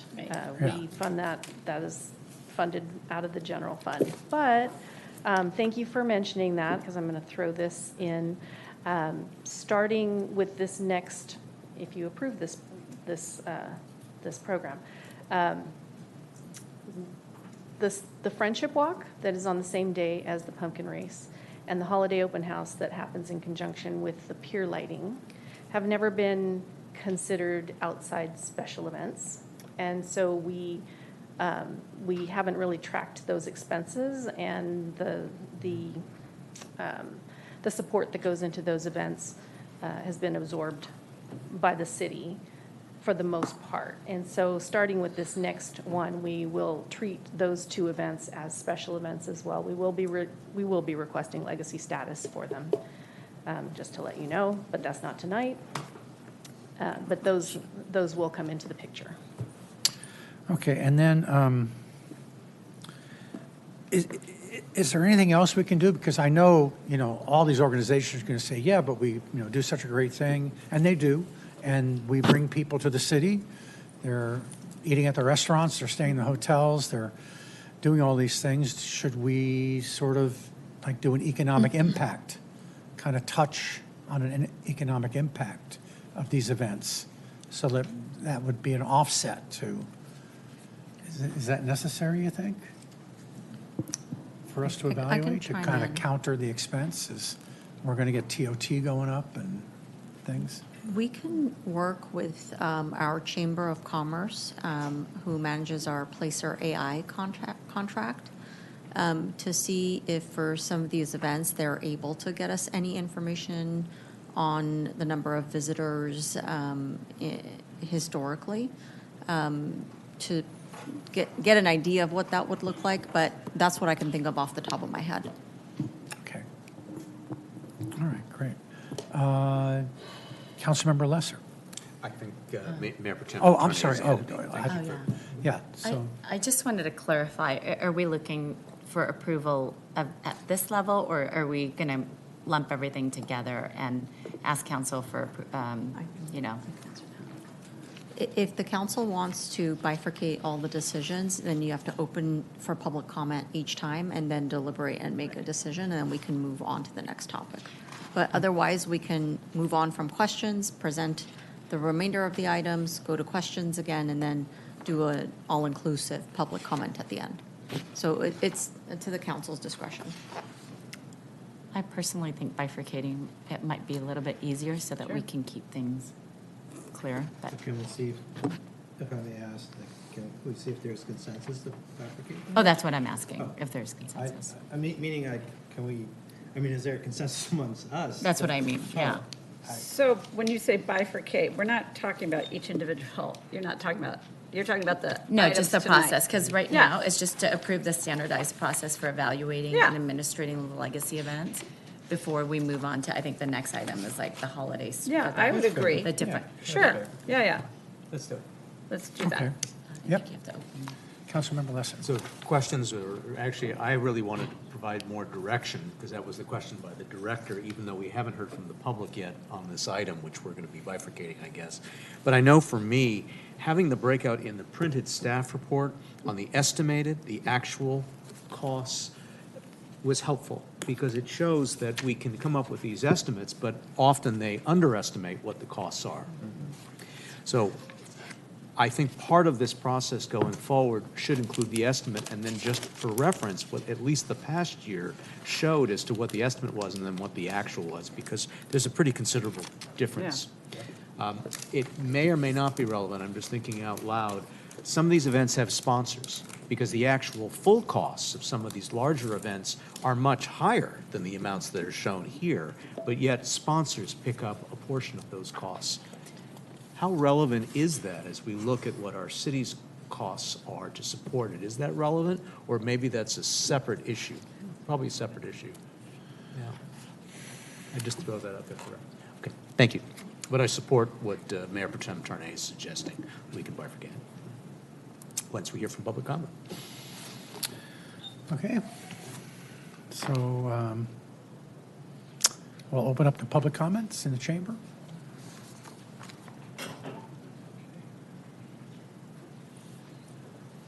Stefan Kumpa here once again. Great topic, and I really appreciate how it was presented. I thought it was some really good material and presentation there.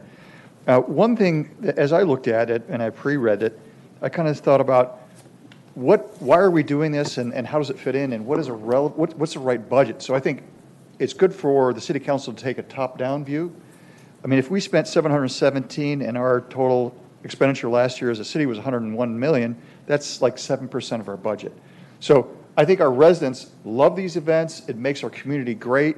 What is a reasonable budget? 0.7 is sounds okay there, maybe 1%. But I think that gives us some kind of number. It gives you guys a chance to, as a city council, have a budget in mind as you go into it.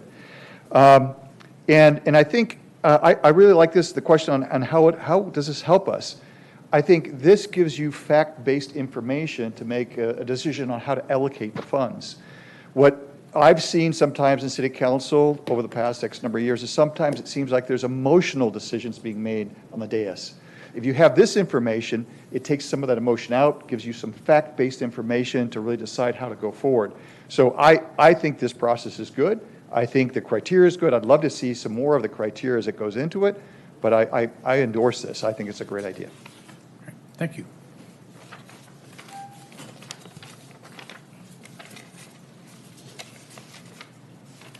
I'm just talking about the general, Jill Lampkin, Chamber of Commerce. Good evening, everyone. I just want to talk about the general process, and I totally agree with you, Nina. It was like eye-opening when we sat down with Talene and Libby and went through all those specific costs. But I do want you to know that they can run that report, because we found out that for the fireworks, which we'll talk about in a little bit, it was like $240,000 with the city expenses.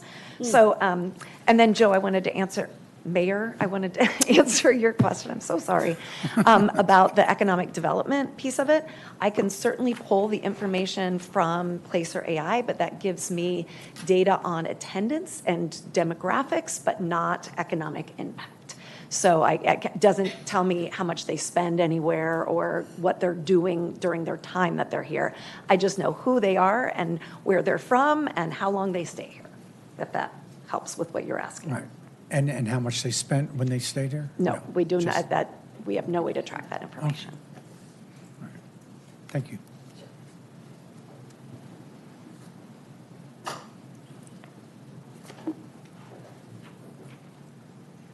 Tim Ryan, president of the North Manhattan Beach Association, and going to be on one of the agenda items. Going through, I am in support of having a structure and in place, because not having that is very difficult in planning. There's a couple of things that I've noticed on the plan that I would put into consideration, and it goes with Councilmember Lesser. It's been a long day. Is that having a budget set, particularly for us, which would be an entire year in advance of our event, is unrealistic to say, hey, here's it. It cannot exceed. And for any event, things can come up within a few weeks that may need additional police support, safety, what have you, that comes in, that having a hard amount makes it very difficult for the planners, Parks and Rec to say, well, where are we going to come up with this money if the city is going to cover it, but we have a hard ceiling? Breaking it down, I mean, I'm shocked at 717. I mean, our budget and thing is way small, so it's hard to see where everything's coming. But breaking it down to by what the expenses are, because I know it's really difficult when we got, this is the estimate from the city, where it's fees related to parking fees, and as opposed to what are the real hard costs that our event is going to incur, which is these are the personnel, the hours, and those costs, as opposed to it's not necessarily money that the city has made or lost. It is just, did a car park there? Would it have parked there during that time anyways or not? And seeing where does that value, and see how that compares to the other cities. Thank you. Thank you. Anybody else in chambers? No? Online? No requests on Zoom. Okay. So we will close public comment, and council members, hold on, just give me a second here. No. Anybody ready to make some comments? Councilmember Lesser? Actually, I see a motion that's been first. Do you want to go first, Member Tim? I can repeat I can make my motion. So I do have a motion to approve the standardized process for evaluating and administering legacy special event subsidies. For my comment, I will be supporting this motion. I appreciate staff coming up with these criteria, but I think the total amount that our city spends is something we need to look at. It was numbing when I actually reached out, because it was not directly stated in the staff report, to better understand the totality of what all of these costs are to our city. I think this council wants to continue to have these events. They're important to our community members, our businesses, but we need to figure out a way that is economically responsible. I think one other factor that would be important to me is, without taking away from public safety, are there any opportunities for reducing any of the additional costs that the city provides? That would be another question that I would have. Obviously, more sponsorships. That's going to be a simple sort of comment, but is there something more we should be thinking about, given how much more we spend as a city on our special events than other cities?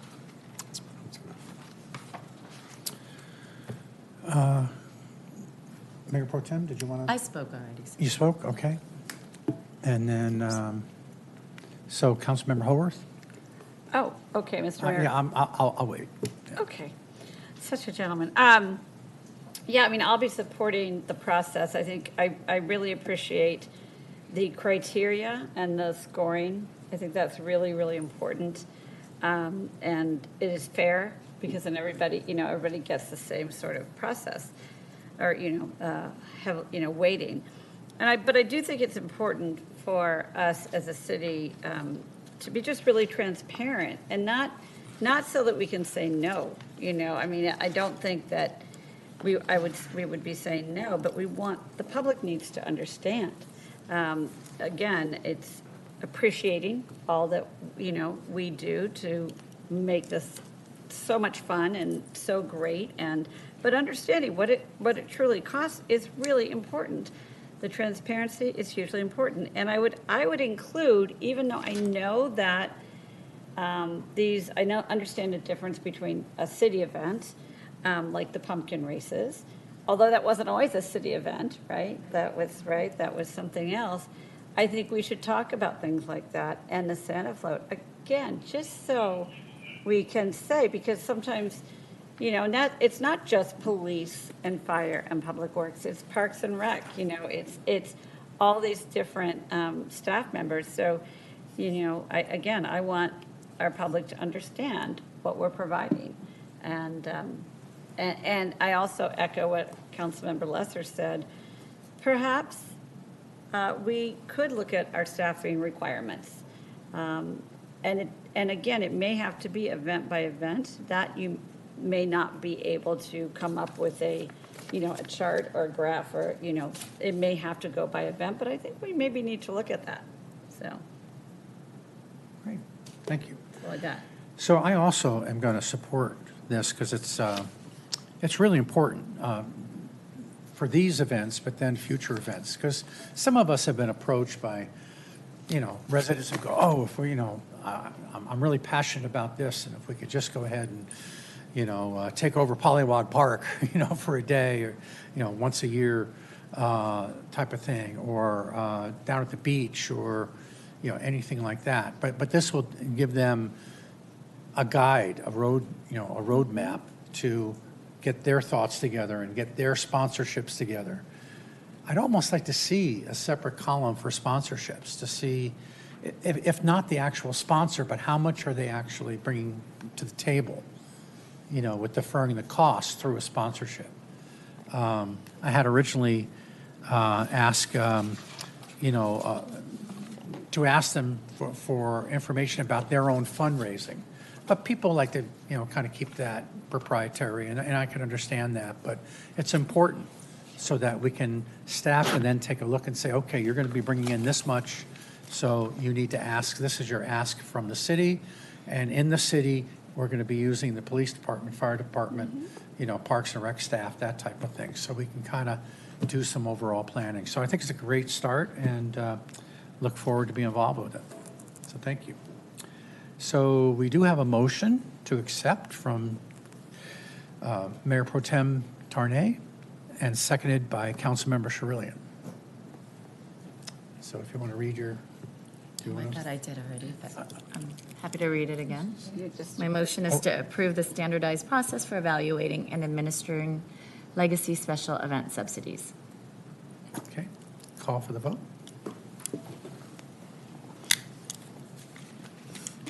Great.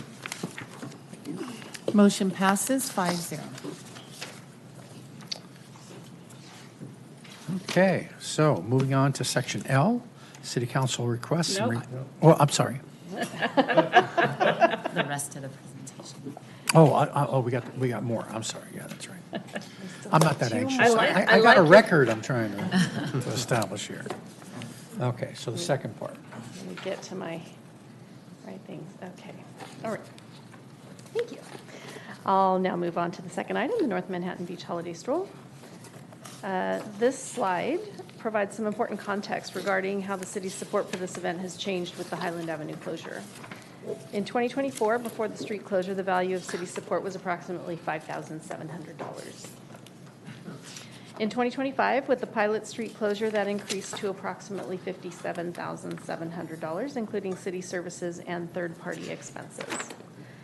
And for the 2026 event, the estimated total is approximately $75,000. The increase is primarily associated with the resources necessary to support the street closure, and not necessarily an increase in staffing, but more salary increases. Okay, I somehow managed to delete a slide accidentally, so what I'm going to talk about does not directly relate to this slide. Last year, council approved the closure of Highland Avenue as a pilot for the holiday stroll, and the pilot was successful. And the chamber is requesting that the closure continue as part of the annual event. Because the closure was originally approved as a pilot, the additional costs associated with the closure were not incorporated into the fiscal year 2027 budget. Staff is requesting an additional appropriation of $9,000 to cover unbudgeted third-party costs for the 2026 event. Beginning with the next subsidy cycle, now using the new program, the new process, the holiday stroll will be evaluated through the standardized process we just discussed, allowing any approved subsidy to be incorporated into the regular budget. Oop. Okay. I've gone too far. My apologies. Okay. Staff has identified 4 options for council consideration. Option 1 would approve the road closure and appropriate $9,000 for the unbudgeted third-party costs, with the city paying all city services and third-party expenses. Option 2 would approve the road closure and the $9,000 appropriation, but would require the North Manhattan Beach BID to pay third-party costs up to $12,500. Option 3 would approve the road closure with no city subsidy, making the North Manhattan Beach BID responsible for all city services and third-party expenses.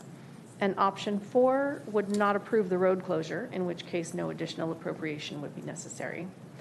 The decision before council is therefore both whether the Highland Avenue closure should continue and what level of city subsidy should accompany that closure. And staff is available for questions, and we're requesting council direction regarding both continuation of the Highland Avenue closure and the appropriate subsidy for the 2026 event. Okay, so Councilmember Howorth? Thank you, Mr. Mayor. In option number 2, it says approve the road closure and appropriate $9,000 for unbudgeted third-party costs. And then it says third-party costs up to $12,500 to be paid by the North Manhattan bid. Yes. But the third-party costs projected for 2026 are $12,500. So why is there the $9,000 and the $12,500? That's a great question. $3,500 is already included in our budget for third-party costs. And so it's the difference. So we would need $9,000 more to cover the $12,500. So that was the request for the appropriation. But go ahead. But in the end, we would bill the BID back for the entire cost of the. Oh, okay. So it's a little. it's a little confusing there. So that item 2, option 2 is eventually the bid is on the hook for $12,500 for Up to, third-party yeah. costs. And we're approving the road closure, and it's not just the third-party costs that we've, budgeted, but it's cost for our city staff, et cetera, that is represented. In that larger number. Yes. Yes. Okay. All right. Do we have, do we know, like, if more people attended when a street wasn't closed versus when the street was closed? Yeah. I would Yeah. recommend asking our Thousand. representatives from. I would North like End. to, yes, so if I may have Jill from Lampkin, Ms. Lampkin from the Chamber and North End Business, I do have questions. So did more people attend when 2025 with the street closure versus 2024? Good evening, Jill Hello. Lampkin, Chamber of Commerce. Nice and to meet you. Representing North Manhattan Beach as well. Yes, 2024, there were 2.2 thousand visitors, and they stayed for an average of 111 minutes. In 2025, there were 3.5 thousand visitors, and they stayed for an average of 122 minutes. Okay. So we had 1,300 more people, and they stayed for longer. So that is obviously important Yeah, for the businesses. And I know that when the mayor asked earlier about, well, does this increase revenue? I mean, anecdotally, I have to believe that there was a big increase in revenue because people were going to the restaurants and et cetera. Absolutely. Yeah. And this is the one community event that they have. So Yeah, this that's is a going to be big my deal other for them. question. So Yeah. how many? That's the only time the street gets closed. Yeah. It's actually, I shouldn't say, it is the only time it's ever been closed for that event was the one time. So, Okay, all right, thank you very much. yes, That's all I got. I'll come back, I'm sure. Jill, will you stay, All right. please? Sorry. That didn't take long. I'll wait my turn, but I just didn't want her to go up there. Oh, and okay, then- yeah, I was going to suggest she join us on the dais. Yeah. Okay, so Mayor Pro Tem? Thank you, Mr. Mayor. I know that with the AI data, that we can see where the visitors are coming from, and so can you share with us that demographic? Are they local? Are they visitors? You know what, I don't have, actually, when I go sit down the next time, I will pull up the exact percentage, Okay. but the vast majority is local. They're almost all neighborhood. So it's not even a lot of driving that is happening. It's really a lot of just It's all the Nina's neighbors. family. It's all my family. Yeah. But when I go back, sit down, I'll look that up for you.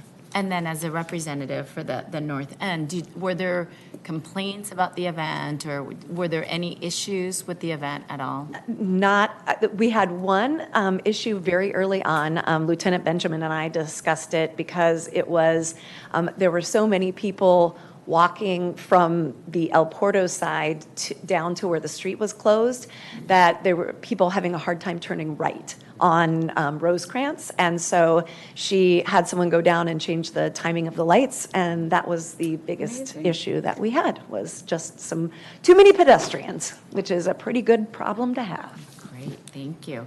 I just wanted to, I don't know if this is for you or for Linda, but there was a slide that showed the difference between the previous year and then this past year with the road closure.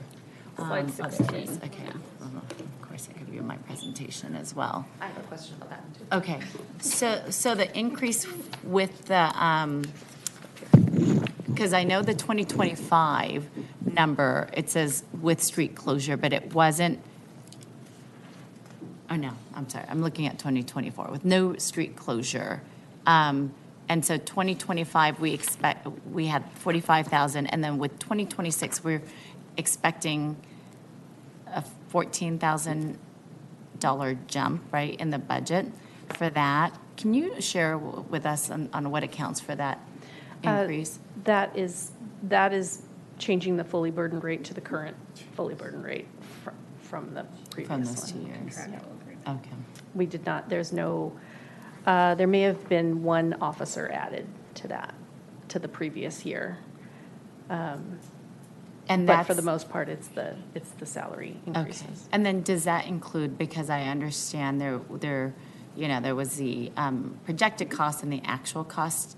Does that include that difference? We started with the actual costs from last year and then changed the fully burdened rate, updated the fully burdened rate. So it's the same amount of staff hours, but then I think we added one more officer. Okay. So it does account for the It does. fully burdened rate Yes. from last year. Okay, all right, thank you. Okay, Councilmember Shirley. Thank you, Mayor. Again, appreciate you guys bringing this forward and, early enough so you can potentially get this done in the next couple of months here. It's coming before we know it. Big proponent of the North bid, been a representative as prior staff as well as council. Really liked what I saw last year with the road closure and the activity for the businesses. There was a nice buzz. And it wasn't from the beer. But I wanted to ask the fire chief real quick, because I was there, and one of my biggest concern is the thoroughfare for these big box ambulances that we have, that's state of the art. I don't know if you had any calls between that time in the north end, or? I would have to go back and check. Right. I'm not But certain. did you hear of any issues because I know you had to kind of redirect you weren't going down Highland anymore. No, we planned for that during our planning process. We did not upstaff for this event, so I know it's approximately 3,500 people, but that doesn't, and us doing our data analysis, that doesn't generate increased staffing for the fire department. Okay. However, we do sit through the special event permitting process. We analyze and take a look at all the street closures, and then we plan with the personnel so that they can redirect their routes for emergency calls. But at this time, nothing was directed back to me of any issues. No, I appreciate that, and I know you guys are, watching it from at least afar, keeping your fingers on the pulse there. That's really important for that many people because it's such a tight thoroughfare. But that's all the questions I have. And then I don't know if you can answer this, Linda, for the police, if there was any, outside of the right turn on Rosecrans, were there any other incidents or anything that, I don't want to be like super broad, but obviously just, did the rest of it go well? I was only there for like a half hour. There were no incidents that I'm aware of, and as far as I have heard, there weren't complaints either about redirecting that traffic down through Manhattan Avenue. Got you. So stay up there. I got a couple more questions. Has to do the budget now. So you indicated you budgeted, or Parks and Rec budgeted $3,500 for this? Not Parks and Rec. That $3,500 was police department for either for public safety. For public purposes, safety, okay. yeah. So there's $3,500 in the budget. And then looking at slide 17, I was a little confused too with the 9,000 and the 12,000 that earlier another council member brought up. So you have $3,500, and that 9 and 12 is the variance between. So the $3,500 is still budgeted in the city's budget. So it's not. You're asking for $12,500 total for this budget. Yes. Okay. Third question, and I know we jumped on the support last year with the 9,000 and the closure, and it was very successful. And then you mentioned we were going to go reevaluate it using the system that we just approved. So is there an opportunity, since last year we upped the $9,000, and there's, I think I heard over $258,000 in the reserves for the North bid, is there a possibility that we can do a split this year? We talked about that last year. Is that a question for? That's for anyone. Chamber? Finance Director, Mark.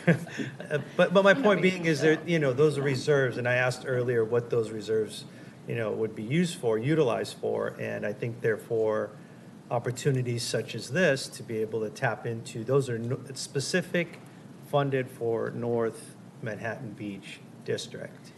Well, the option that I have here that does share some of the expenses is option 2, and that would require the bid to pay for all third-party costs.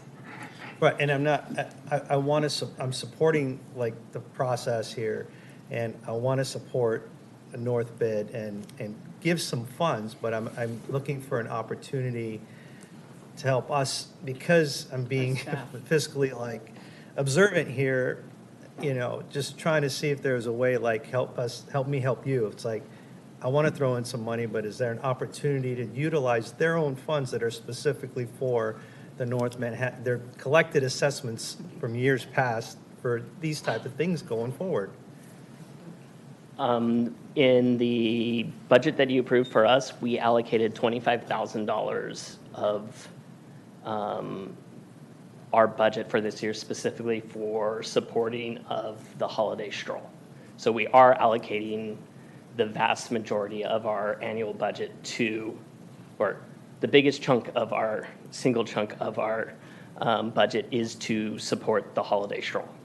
Yeah, and I'm aware of that. I guess my whole thing is your reserve is a savings account because we're still monitoring how this is going to play out with the new process for next year. And last year we opened our wallets and let's do this. Let's try it as a pilot program. Here's $9,000, $10,000, whatever it was. I'm sure the costs were more than what the numbers show. But I guess what I'm saying is this is an opportunity to, and I'm not talking directly to you as president, but generally to staff or whoever, or maybe the city manager, that's what the reserve is for. I'm just saying, instead of asking for 12.5, why not ask, why don't we dip into reserves? We are the policymakers, we could utilize those funds for this, and we got our city attorney here, it's a bid, and they're put in reserves for the bid.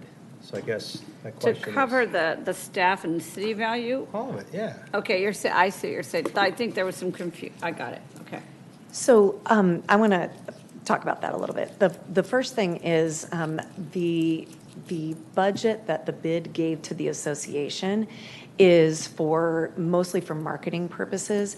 The holiday stroll is a negative revenue event. This is already a loser because, it would be the same thing if you were looking at downtown. I mean, we spent like, $15,000 on entertainment and, all of those kinds of things, which is what draws people in. They have to market it, all of that kind of stuff. We also got sponsorships. We're trying to do everything, but the bid actually specifically said to the association, if we cannot make this revenue neutral going forward, that the reserve money stops, that they're not going to do that.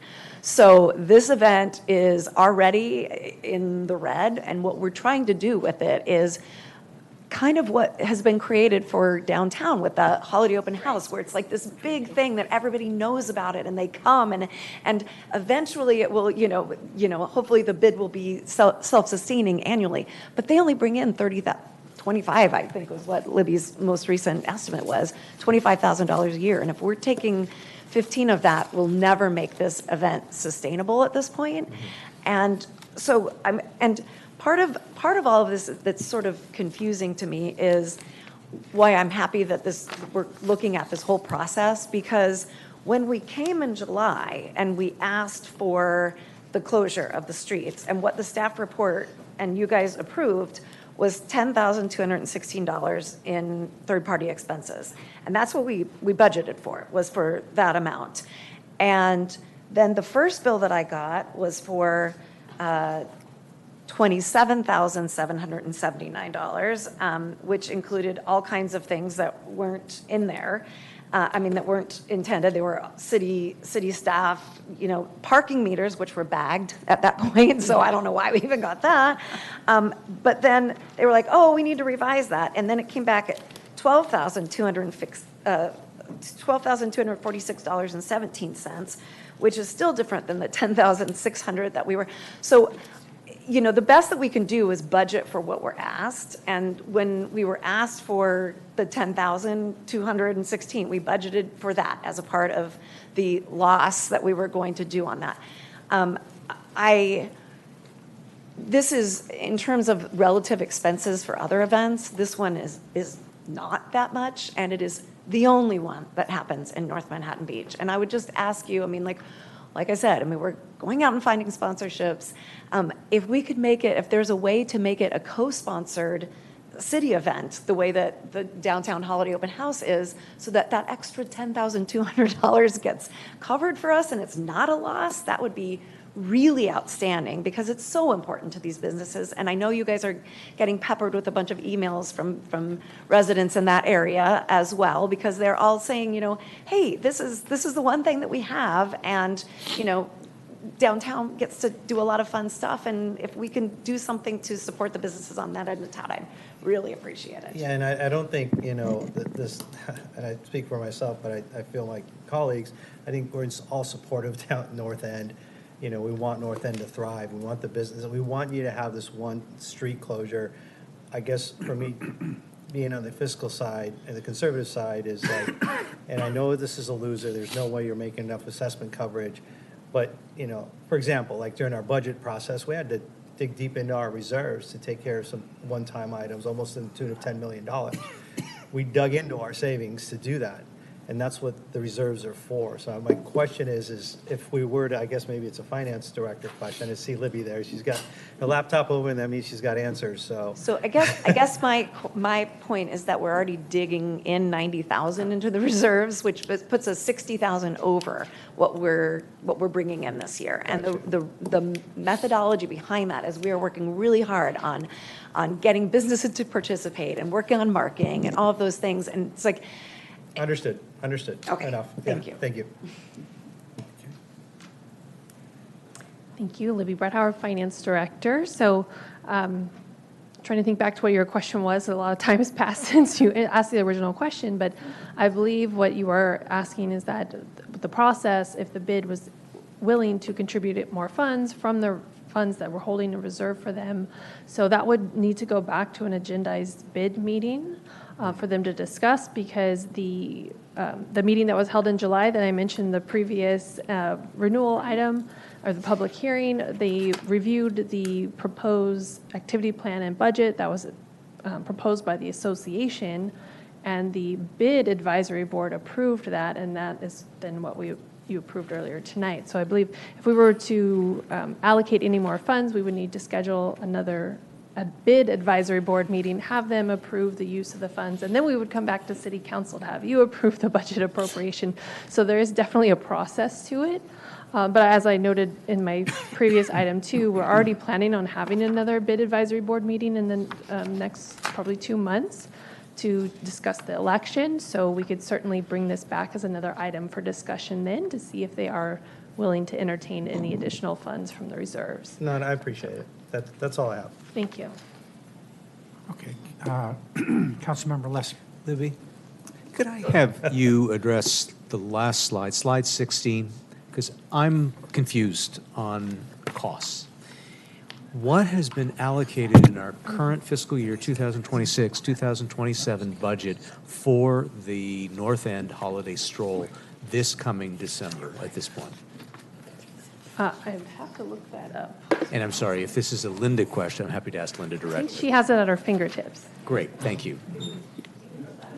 What has been allocated already by the city for what this is- subsidy for this event? What is already included in our budget out of the 75,189 is 31,805. Okay.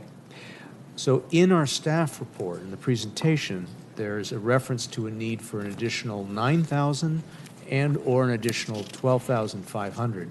There still leaves quite a delta here, so I'm not tracking this slide with the actual costs that the city is estimated to expend, which could be even higher than the amount listed here.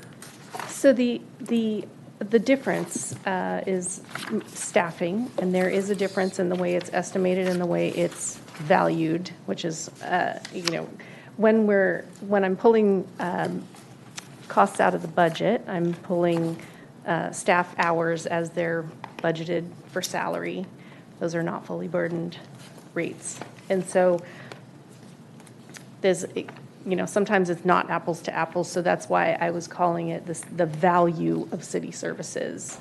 Because when we calculate it afterwards, we're using this fully burdened rate. So I'm still looking for that delta, if I could, and then I have another question. Go ahead. Yeah, just to add on to what Linda was saying, because it does get really confusing, and it's I think we tend to conflate the two there's what we would charge to external parties using the fully burdened rates, which includes a lot of indirect costs and overhead costs. That's what we're billing third parties for our time. What we would actually pay to our employees for staffing, to the vendors, is going to be less. So I think we've been working on how to more clearly present that, and I think tonight's discussion proves we need to do some more work on that for future items, and we certainly will. So, and then I guess to answer your other question about what that delta is, I think what the piece that we're not showing is the regular staff time. That's not overtime. That's not, so there's not like a very specific line item in our budget for the event, because we're also contributing regular staffing costs that's embedded in the personnel budget for salaries and benefits. Thank you. Linda, one final question, if I could. If council is very much supportive of Holiday Stroll, but wants to look at what might be a lower cost option of just not closing the street this year, there's the cost from 2024. Has that cost been updated if council were to direct that it be to Holiday Stroll, but not with the street closure? I did a very quick calculation to see what that cost might be with the, with the updated fully burdened rates. It would be about $7,500. Okay. I have some more thoughts, but let me wait for other council members to ask further questions. Thank you. Thank you, Libby, as well. Okay, so for my question is, are we going to be doing this for just this next year and then reevaluate? So this that's in front of you today is for the 2026 event, and then Right. the 2027 event will be part of the whole fee waiver process. Okay. So, and then, sorry, I'm missing a slide, so.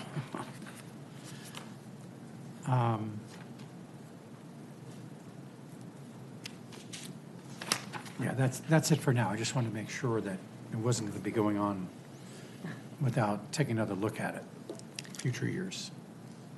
Okay, so Mayor Pro Tem? Thank you, Mr. Mayor, and thank you, Linda. I did have a follow-up question. So basically, what I'm hearing is that we will, once we have to get through this hurdle because we didn't have a system in place to go through the process of analyzing and getting all the numbers broken down, as you and I and Jill and Talene and Libby had met to go through the actual numbers. But going forward, if we approve this event will be going through the same process as all the other events. So we'll have opportunities to weigh apples for apples, North Manhattan, downtown, and really have an opportunity to evaluate and not just look at just this specific event and how we can cut costs on just the north side, the only event that the north side has, and cutting, the budget for that event, but really looking at it from a holistic, all of our subsidized events, right? Yes, that's correct. Okay, so we're just trying to get through this initial hurdle, and then going forward, we'll be doing this evaluation with all the other events. Right. Okay, thank you. Well, Okay, Councilmember thank Howorth? you. I have another question, but, yes and no. The evaluation process really doesn't have anything to do with the cost. Yeah. The evaluation process is this a public benefit? Is there, a fee to attend? Is there, right, the evaluation criteria is about, go ahead. No, I just wanted to follow Yeah. up on that, but would costs be included into, so I know that whether something is a legacy event and a subsidized event is the overall umbrella, but part of that will include a breakdown of what it costs so that we can. There's always a breakdown of what Yeah. it costs, though. Yeah. And that's not how we decide whether we're going to do it. You see what I'm saying? So we always get a breakdown of costs. Right. The evaluation criteria that we just approved is totally different. It's about how many points do you give if something is a public good? How many points do you give? So that's, I guess, just to clarify. Yes. And so, what this is saying, hey, when the city tried to go back to North End and say, oh, we said it would cost $12,000, it's going to cost this much, that was a huge shock and not able to be absorbed by the north end. And a lot of it, and you have your third-party cost, but then the staff cost, right, was the expensive thing. And I think that, the question before us here is which one of these options are, do we still want to do the road closure? Because that's, and if so, how do we want to divide up the costs, right? And one thing I want to point out, though, is that the costs that we do when we're talking about, and this kind of goes to your point, Councilmember Shirley, and I understood what you were asking about the North Manhattan bids reserve funds and how we had to go into our reserves. But these numbers, when we talk about the cost to the city, often it's not always overtime, right? I mean, it's actually just an accounting. It's not a charge. Is that correct? Or I'm looking at the city manager. Sorry, I don't want Linda to have to take this.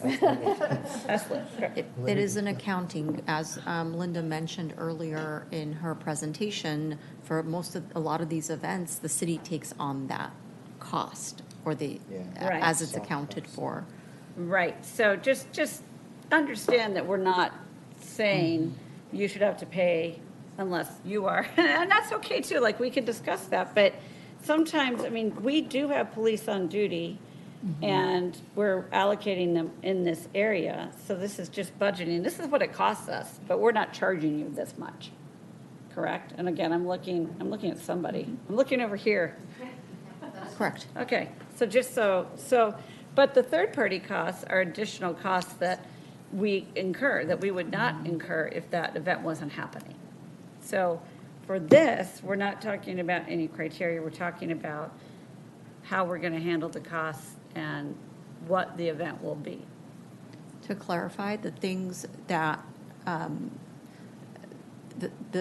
the overtime costs and the third-party costs are costs that we incur, that we would not incur if the event was not happening. Right. So the overtime, right. And okay. All right. Perfect. Mr. Mayor, I have a follow-up question, if I could. Yes. So, Linda, can I just confirm, from a process standpoint, is there time, if council's not ready to make a decision tonight, because we want to have these costs laid out, we want to have a better understanding of what the bid is able to contribute? I think we have a general idea. Are there any other sponsors? Is there time, given that we're not going to have a September 1st meeting, for this item to come back with sufficient time to plan for the holiday stroll event? Well, there's time for staff, but I think that is a question. Bid would need to have another meeting to Yes. confirm what it's willing to contribute. It would greatly Through the mayor, can we have him come to the microphone? Oh, yes. Please. Tim Ryan again, president of the thing. It would greatly hamper us, and part of why last year we weren't able to raise sponsorship and different things is we didn't get approval until about 30 days before the event. And so the longer that it goes out that we don't have any clarification or finalization, we cannot do planning. And so if we have to go back to cover a shortfall with the bid approving and then the council approving, it's unlikely that that funding would get approved until November. And by then, it really hamstrings our ability to put on the best event that we can. Thank you. Okay. Mayor Pro Tem? Thank you, Mr. Mayor. Sorry, Tim, to follow up on that, is there an opportunity, so if we were to say, move forward with this and appropriate funds, it would be helpful to do an up to amount and give you all an opportunity to continue to find, sponsorship funding or other sources of, We are looking for sponsorship. As Jill mentioned, this event is not making money and is losing even with the city's allocation because we have our costs that have nothing to do with the city. And so we are trying and actively going after sponsors so it becomes a net positive event for the Association of Bids budget. Because as Jill also mentioned, we are on a short leash from spending. And so at our current burn rate, we have about 2.5-ish, 3 years of total funding reserves at our current burn rate. And so we have no other choice but to either is to greatly increase revenues for the association or greatly reduce costs. And so we will be and are actively trying to get as many sponsorships and add more events and more things that can offset the costs that we and our expenses that we're putting in to promote our district. Okay, thank you. So what would a sponsor look like? I mean, who are some prospects? I mean, you don't have to give names, but like... Anyone. I'm sitting here...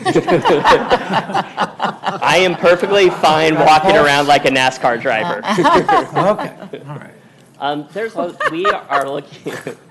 We are looking for standard for all events. We are trying to be very cognizant of our members and businesses within. One way that we are gaining revenue is to charge for booth space. We charge a very low rate for last year's Stroll, and we had great feedback from those that paid. We do give booth space to every one of the members for free. We also limit who can purchase a booth because we do not want or limit competing businesses, particularly businesses from outside of our bid that compete with the ones inside of our bid.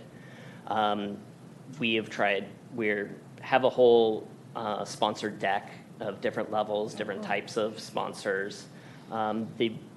The difficult thing on sponsorships for everything is we need to start and line up with everybody's fiscal year. And so we are also behind the schedule. So anything smaller sponsorships, the $4,999 we can get, but if we need that 5,000 plus one, we need to start that essentially a year in advance and try to lock that in. Okay. But I'm open. If anybody here has a checkbook, I will happily, or Jill will happily take it. Anything else? Okay. Thank you. Stefan? All right, so Mayor? do we have a motion? Mayor, Public if you may, comments. if you may open the public hearing for anyone I'm not sorry. related to North it End seems like Veteran we have. Association. Oh, wait, we got to take her. Okay.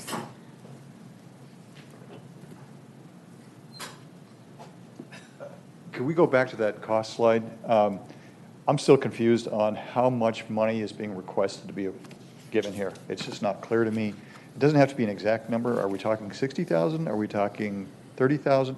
I just don't get it. So if somebody could summarize that for everyone, that would be very helpful. The other suggestion when we do this, hopefully we have the Wave Rider program still underway, and that we schedule them to have more than the average number of cars. Thank you. Okay. Anybody else? Chambers? Online? No, we're clear, so we'll close public comments and proceed with our council discussion.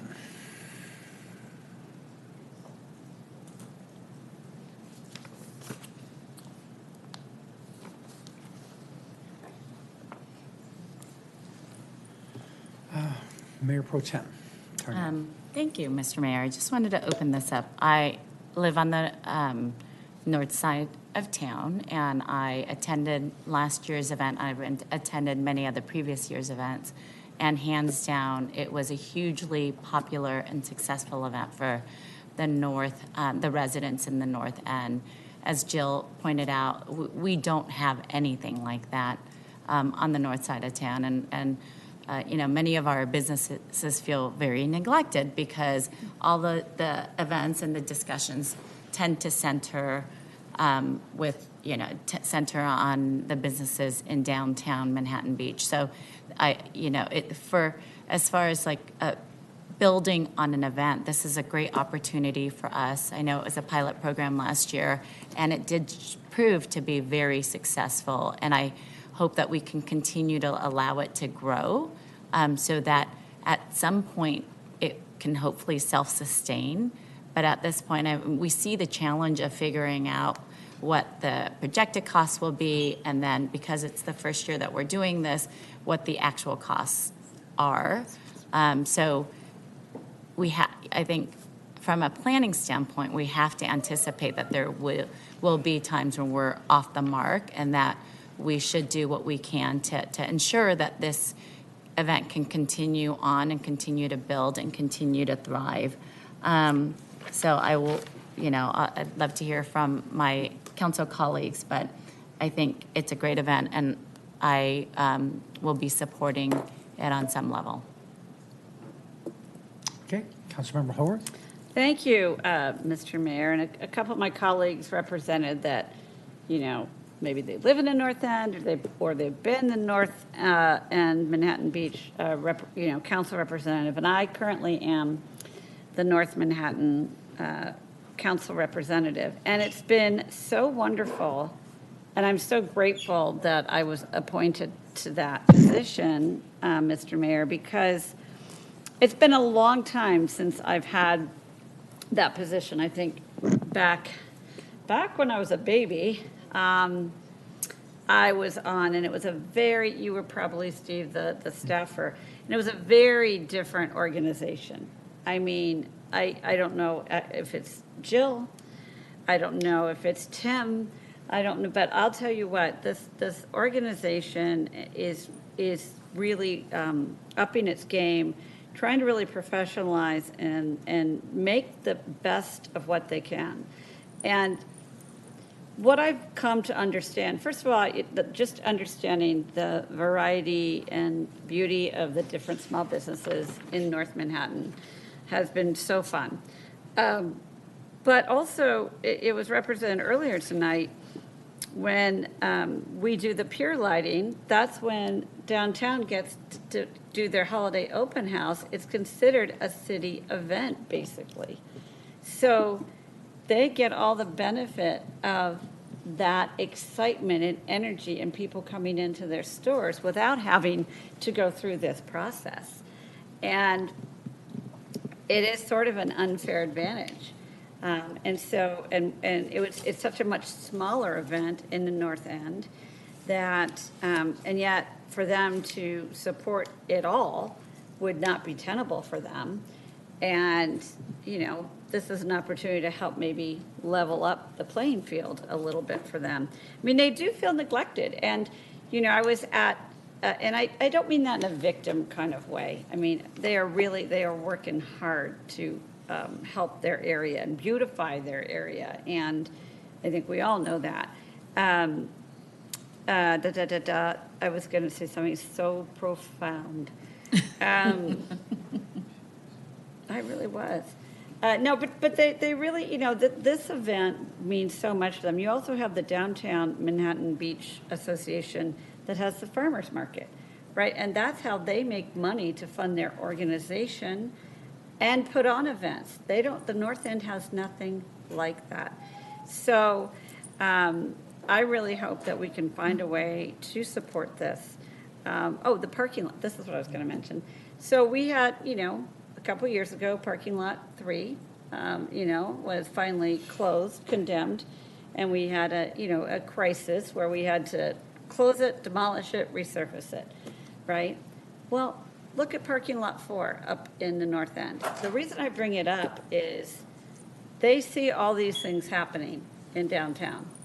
And if we're really going to support small businesses, and if we're really going to support, locally owned businesses, I think we have to really do the same up in the North End. So I'll be supporting this too. Councilmember Shirley. Thank you. I'll keep it short and brief. And, no one's doubting that last year's event wasn't great. I think it was wonderful and it was well put together. And everyone wants the North Manhattan Beach businesses to succeed, and championing small businesses, yes. But last year, this was a pilot program. It was brought to us, and we opened our arms and said, "Oh, we'll give you the money. We'll bridge that gap, not a problem. But when you come back next year, help us find a solution to not, don't make it a precedent somewhat." And I get it. I get the burn rate of the reserves that the gentleman brought up there. And I do support this event. I'm just trying to be fiscally conservative due to the fact that we just, times aren't as well as they were, and revenues for us are, whoever looked at the financial report that the finance director put out, it was on consent. It shows the revenues and our major core revenues, except for property tax, are down. So again, I support everything about this. I'm having a hard time wrapping my arms around, the Me Too clause with the downtown get this great. Again, I've been there. I've been a delegate as an employee and as a councilman for many years. I'm just trying to be fiscally conservative. I want to try to get there. Last year, we allowed it. We paid for it. We said, come up with a solution for next year. And now we're having this conversation again. So I just trying to be fiscally conservative and not just, approving money going out the door, but for a great cause. So, Mayor, I think the finance director is. Oh, yes. I'm sorry. I'm sorry. If I could jump in, I just wanted to address one thing on the month-end financial reports for June. Those are preliminary monthly financial reports. We have a 60-day accrual period where we're still accruing revenues back to the prior fiscal year. And last year, in 2025, we changed our accrual accounting methodology. So that is one of the reasons why if you're referring to sales tax, TOT tax, and I think business license tax, it looks like it's down compared to last year, but that's because we still have some more entries that will be accrued back to June. So I just didn't want anyone to maybe hear that statement and be alarmed that something was down considerably from the prior years. But thank you for your points, so that we are operating on a very tight budget this year, and every penny counts. Great, thank you. Right. Okay, thank you. So I think with a little bit more effort that money can be raised among the businesses and even private parties, hey, you had a great time, help pitch in. You want to see the event again, help us out. Make a certain night of, at the restaurants, the holiday stroll night, to help fund. I mean, really sort of get the neighborhood that hasn't been tapped to just give a little bit extra, just to give a little bit extra. You can kind of see how that could grow to be something significant. It's going to be a unique programming for that area. It's just so much fun, full of spirit. I just think with a little bit more effort and thought as to raising the funds that are needed to make up that deficit, that the North End can do that. So I think we can support them to help them on this process, and because I think it's good for all the city. If I may jump in, Mayor, may I jump in? She'd like To address a question that was posed earlier. Yes. I just want to clarify, so there are two things we need. One is to understand if the council wants to move forward in 2026 with the closing of the street. And two, I wanted to clarify that the additional budget appropriation that we would need to do that for 2026 is $9,000. All else was budgeted for already. It's the additional third-party costs. So I want to make sure the council understands that to close in 2026, we would need an additional $9,000 budget appropriation, and all else was already budgeted. Okay, so 9,000. Okay, great. Mayor Pro Tem. Thank you, Mr. Mayor. And I appreciate us trying to be fiscally prudent. I know there are, having to previously dip into reserves doesn't feel great. However, we've heard from the representatives from the North End. We've heard from the North Manhattan bid, and they are trying, and they have been working hard, and they're doing everything they can. So while I understand, I want all of us to be working so that we can bridge this gap, I think we're asking them to shoulder more of an event that we don't currently ask for other similar events in other parts of town. So I think going forward, if this is our process, then I would appreciate going through the process for all the other events, but I do think that it's not as fair for the North End if this is their only event that they've ever held, and that we're asking more of them than we're asking from other event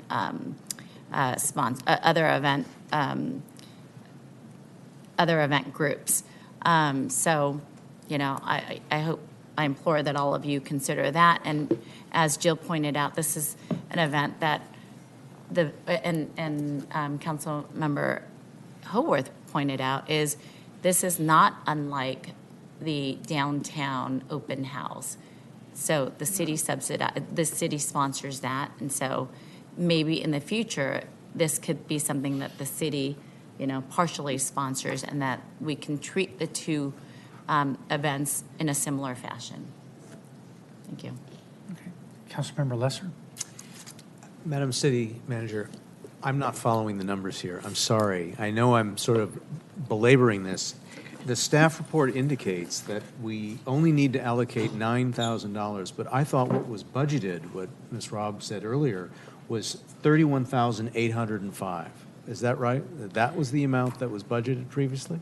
So that is the amount that's budgeted. As I was explaining earlier about the accounting methodology, that's what we budgeted in salaries and for those third-party expenses. But at the end of the day, when we come back with our actuals, they're going to come back higher at this higher amount because we'll be using fully burdened rates. So we expect that the budget will absorb, it's prepared to absorb any of those excess costs. But what we haven't budgeted for is that excess $9,000 in third-party expenses for CSC. So we're still talking about a difference. I'm just doing the math here. If we're expecting this to cost fully burdened rates, $75,189, the difference between $38,805 plus $9,000, adding the fully burdened rates is? I don't have that number at my disposal All right. I'm right not now. meaning to But make... what we're trying to say is that we believe that all of that the budget can absorb the excess staffing, that the costs that are showing on here. But what we really have not built anywhere in the budget is this $9,000 to cover the excess outside expenses. And to add to that, so some of the staffing costs are, there's not a specific line item because of, it's either regular staffing hours for salaries and benefits, or some employees choose to use comp time instead of overtime as well. So that's why it's really difficult to sometimes, we do estimates every year. Sometimes, especially this last year, we did certainly miss the mark there. But it is through internal discussions with Public Works, Police, Fire, we did determine that we feel that we can absorb the costs and what's currently budgeted and what we currently have in our current adopted budget for the staffing city costs. So. For my comments, I thoroughly enjoyed going last year to the holiday stroll with the road closure. I had been skeptical when council approved it last year. I've been to prior holiday strolls where the road has not been closed. They're not quite as much of an event. Clearly, we've indicated more people were drawn. I'm concerned about the overall cost. I'm concerned about it. I think we need a better model here to make this sustainable and to work for our community. I want to see an event for the North End. All these comments that have been made about the North End not having a community gathering like the fireworks are true. I appreciate all that went into creating this, but this particular model and the total expense are problematic for me. So I would welcome another way to get this number to achieve it, and I'm not sure if we can do it this year. This was a pilot this last year, but I'm just not seeing it for this year, particularly given the amount of time that's left and the need for the bid to have another meeting if they were to even consider another meeting. So I am skeptical of moving forward at this point with the road closures and would be supportive of moving forward with the holiday stroll as the way it was the year before last. Councilmember Howorth? Thank you, Mr. Mayor. So again, though, we're being asked if we want to do the road closure, it would be appropriate another $9,000. And I just think that I support that. I think we can absorb that. I think one thing to consider is with the road closure, and I'm going to look at the fire chief, and you actually, why don't you come down here? I was going to say, blink your eyes if you understand, and then I was going to give that to the public. I have to assume that closing off the road is a safer way to do this, in addition to allowing for more room, but doesn't that provide a different level of safety for folks who are there? So if you are going to allow people in the roadway, absolutely. You're going to allow, okay. Yes. But okay, so, all right, but I mean, the question is if you're having people on the sidewalks, and there's lots of people walking around, but you've got the normal traffic going through, seems like. Definitely helps, but with that style of road closure, you also have to have the appropriate barriers in place, because we can see it over and over, special events that go on that have substandard barriers in place, people drive around them, and then we get to the disastrous situations you've seen throughout the nation. Okay, not going to happen here, not with our safety folks. And do we, yes? Chief Johnson also has a comment. Chief Johnson, where's she? She's Okay. Yes, Mr. Mayor, and can I finish comments after we hear from Chief Johnson? Sure, Okay. Good evening from my office, Mayor Franklin, members of the City Council. I apologize for not being in chambers right now, but to buttress what the fire chief was just talking about with regard to road closures, if you're going to have people near the roadway, it's always going to be safer to close the road. And, as that safety posture has evolved, we were seeing more things like meridian barriers and things like that to prevent any intrusion into the closed portion of the roadway, whether that's someone who's just following ways or someone who intentionally is wanting to do bad acts. We really take a strong posture with closing the roadway and making sure it's closed properly, which requires things like meridian barriers and people to provide that direction as necessary and to mitigate any traffic issues as they occur around the closure. Thank you. So given everything we've talked about tonight, I think it is a strange thing to say, well, this one, we're not going to appropriate like this $9,000. We've already appropriated, the other things are budgeted for. And for all the reasons that I mentioned, and I certainly don't want to take anything away from the downtown. And I'm glad of all the support that we give them and continue to give them. I just think this is more important, and I know, I realize it now. I think it's more important to this area that we do this. So I have seconded the motion. And I think what the president mentioned is if we approve this, it gives them more of a chance to get sponsorships. Whereas, if they start now, they can advertise, they can do this, they can make this happen. And maybe they'll be able to make enough to, cover their costs and start contributing to ours. But as a city, we are always going to make sure that any permitted event that's happening is safe, right? We're never going to let anything not be safe or not live up to our standards. So we're going to do that regardless of what they do. So anyway, I will be supporting this, and I'm excited about it. Okay, Mayor Pro Tem. Thank you, Mr. Mayor. And I'm listening to my colleagues. I understand Councilmember Lesser's concerns, that we did start this as a pilot program. And one of the measures of the pilot program to me wasn't just, we want them to be self-sustaining. We want the event to be self-sustaining. Like we want all of our events, and many of our events cannot be self-sustaining, and we have to subsidize. So I think it's the same thing that the North Manhattan bid is asking here.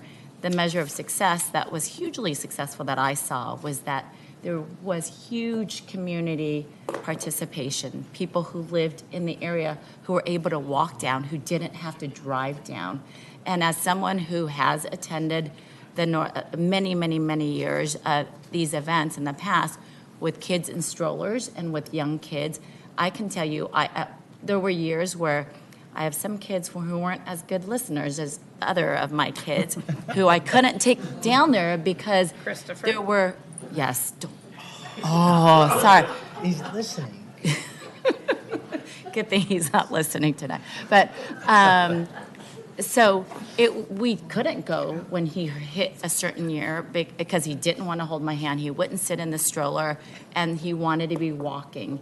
And it is very, very difficult to have all those cars, congested sidewalks with strollers, double strollers, and you know, if you have more than one kid that you're in charge of, it is very, very difficult for those families to bring their children down to truly a community local event without safety measures. Just as we've mentioned, a closed street is much safer street for families for a community event. So, you know, I implore you to reconsider that and then, you know, support that. So I do have a motion, and I know that there are other council members who will be speaking, but my motion is to approve the road closure and appropriate $9,000 is what it takes for this event to continue. And I probably shouldn't have my comments in between my motion, but for the unbudgeted third-party costs and third-party costs up to $12,500 to be paid by the North Manhattan Beach bid. Sorry, Your Honor, did you want me to go first so you can go last, or? No. Okay. Thank you. I'll go now. Is it possible to have the two business sections work together? I mean, it really became, you know, what Councilmember Howorth said about the holiday open house. That is a supercharged event. I mean, and we got the same thing. We got the road closures, right? We've got a great holiday spirit. There's just a lot of activity, families, things like that. You know, if we can just maybe get the two presidents together and just see if they could maybe help each other out. Because I don't think there's, you know, competition among them, you know, overt competition. They're all serving the same purpose. I think the downtown has to understand that people come from North Manhattan Beach and come into downtown and spend money. I don't know.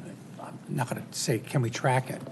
But I mean, maybe make it more of a, I don't even want to say a kumbaya moment, but just see if they could sit around a table and, you know, I'm in favor of approving the $9,000, but in going forward, I think we just got to look at it as more of a, you know, homogeneous enterprise. It's all business in Manhattan Beach, and if one area has to help the others, you know, the other, I think it's for the good of everybody. So that's my thought there. Should we call for the question? Can I go? Sorry. Oh, I'm sorry. Steve. Thank you, Mayor. Real quick. Yeah, and I agree with the Mayor Pro Tem, as she indicated. It's a lot safer with the streets closed. I was hesitant to take my kids prior to the streets being closed, and it's just a no-brainer. You got Santa on one side and the cotton candy on the other side, and you got to cross Highland. So I do feel that, you know, supporting the closure of the streets, and, you know, this is an immediate infusion during the holiday season to North End businesses. I mean, if each person coming down, head count, said, I think I heard $3,000, and if you take $50, it's $150,000 in revenue for those small businesses for one night. Simple math. Could be less, could be more, being conservative as I always typically have been. So I do support the road closure. I think it's important for public safety. You heard from the fire chief, you heard from the police chief. Just makes no sense to have an event without, you know, given that public safety. I think there was even a little train. We couldn't even get on the train. There were so many people in line. But anyway, I support the safety aspect and the closure. Okay.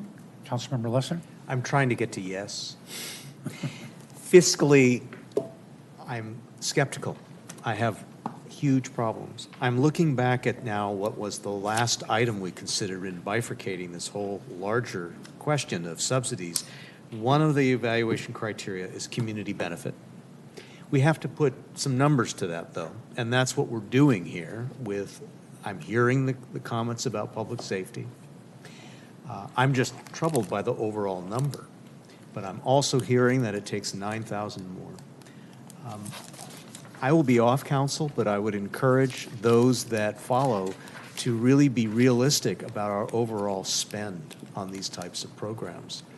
I'm willing to support it with regard to the public safety comments and the public and community benefit angle, but I think we need to be honest and look at the totality of what we're spending and really push the idea, particularly with this event, on the need for more support from sponsors, as the mayor indicated. No more speakers. So we have a motion to accept by Mayor Pro Tem Tarnay and seconded by Councilmember Howorth.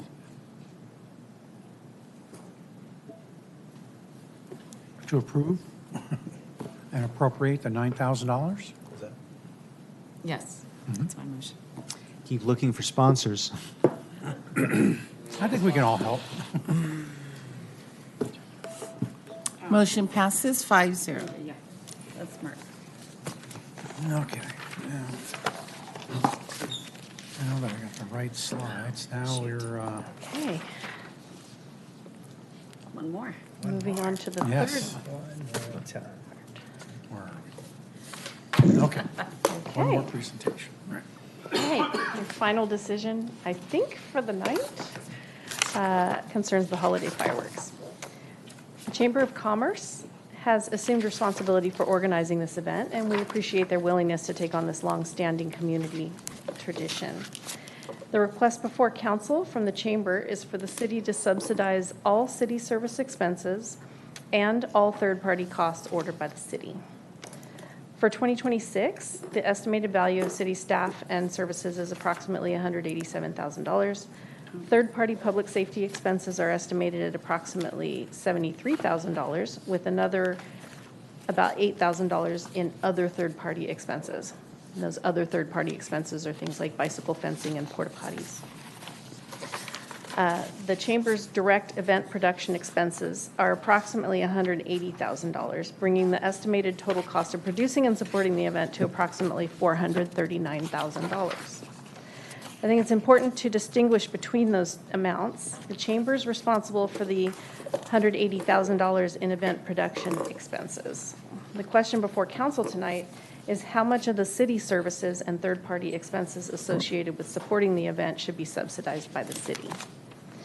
Historically, council has approved a $10,000 cap specifically for third-party public safety expenses for the fireworks, so the meridian barriers and CSC staffing. The Chamber has indicated that given the financial and administrative responsibilities associated with producing the event, continued management may not be feasible if it's required to absorb any third-party costs. Staff has identified 3 options and is asking you to make the decision. Option 1 would subsidize all city services and all third-party costs, with the city responsible for the full cost of the event. Option 2 would subsidize city services and maintain the existing $10,000 cap, specifically for third-party public safety costs. The Chamber would be responsible for any additional third-party costs. Option 3 would subsidize city services and establish a $10,000 cap for all third-party costs, rather than limiting that subsidy to public safety expenses. And staff is requesting council direction regarding the appropriate subsidy for the holiday fireworks. And that concludes my presentation. Okay. So, questions? Mr. Mayor, I'm sorry. Once again, the budget packet that council members received is not tracking the presentation. It did not include the total numbers. Linda, can you go back to the slide in terms of what the costs are that have already been allocated and what is the additional ask, and more particularly where the 10,000 comes from? So we are not asking you to allocate or appropriate any additional funds for the 2026 event. We're simply asking what we are supposed to be billing the chamber at the end of the event. So even though, again, it's the same explanation as with the holiday stroll for the estimated expenses, we're not changing staffing levels in any way. And so it is expected that the budget will absorb any excess from last year to this year because of the way that we budgeted.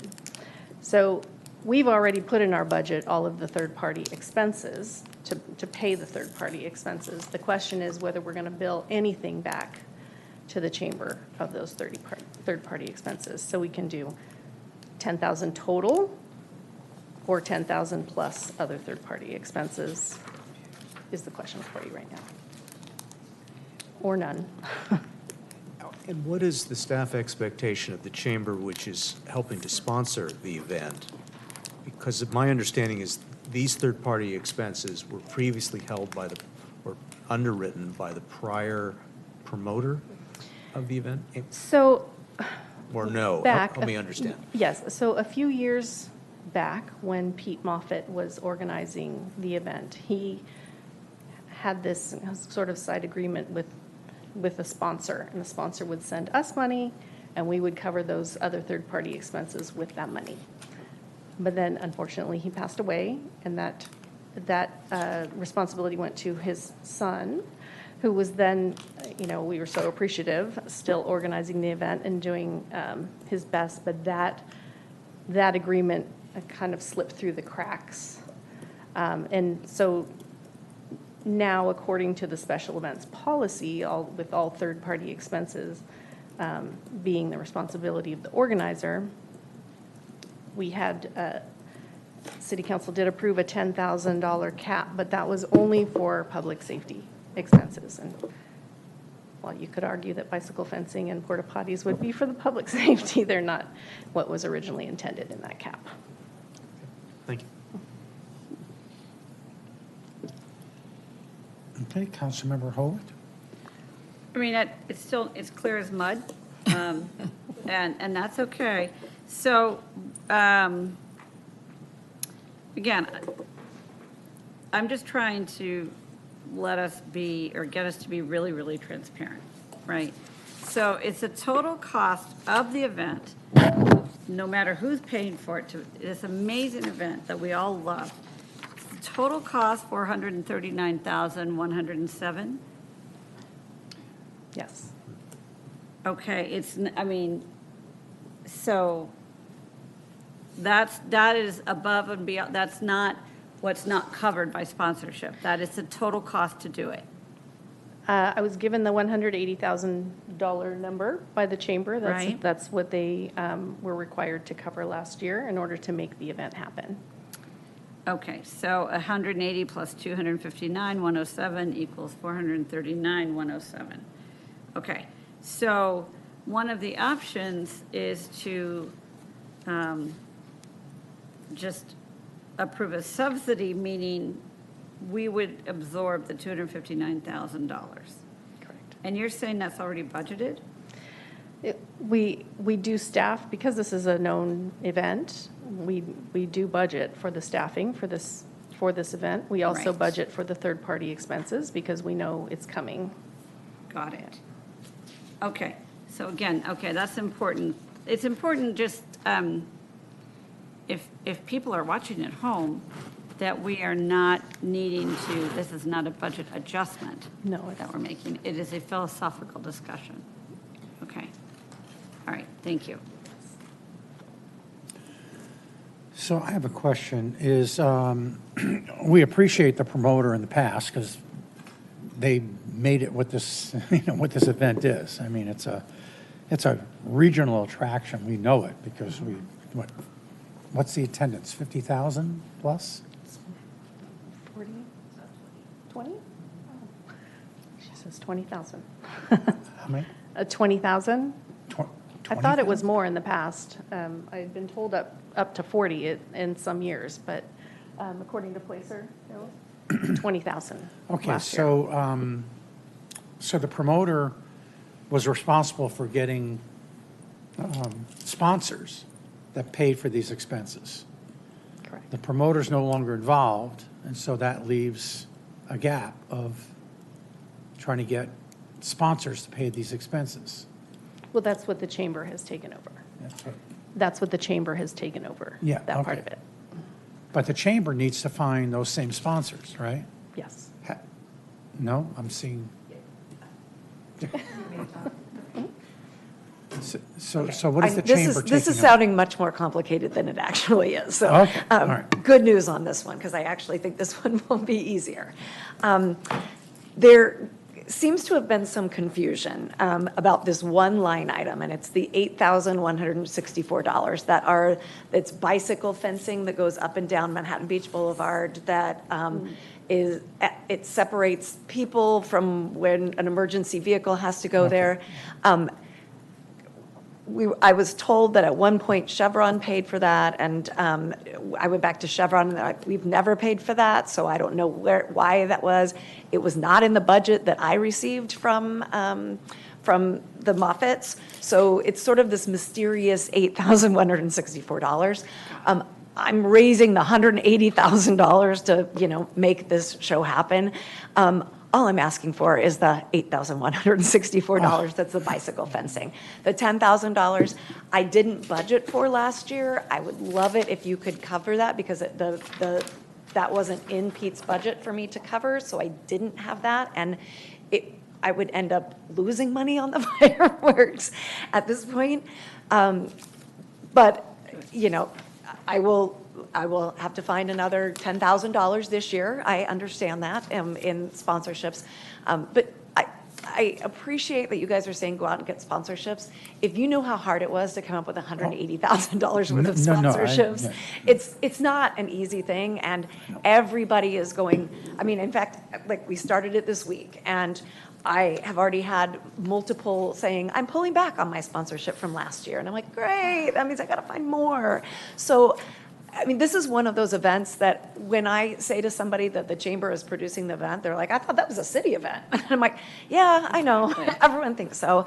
And so it's really hard for me as kind of this, I'm sort of the third party in this scenario. I took it over kind of out of the goodness of our hearts because we love it as much as everybody else does. Pete had done it as a labor of love forever.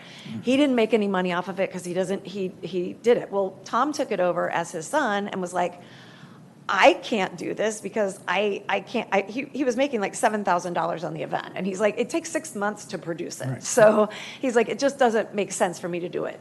Can we find somebody else to do it? So we took it on because it's a beloved event, but with the amount of money that, the amount of time and the amount of money that it takes to raise it, if I now have to cover the $10,000 for the public safety piece of it, plus the $8,100 for those fences, I'm like, I'm in the hole, and I just can't do that. And so I will budget for the $10,000 for next year. If you guys can cover the bicycle fences for the $8,000, that's all I'm asking for is an additional $8,000.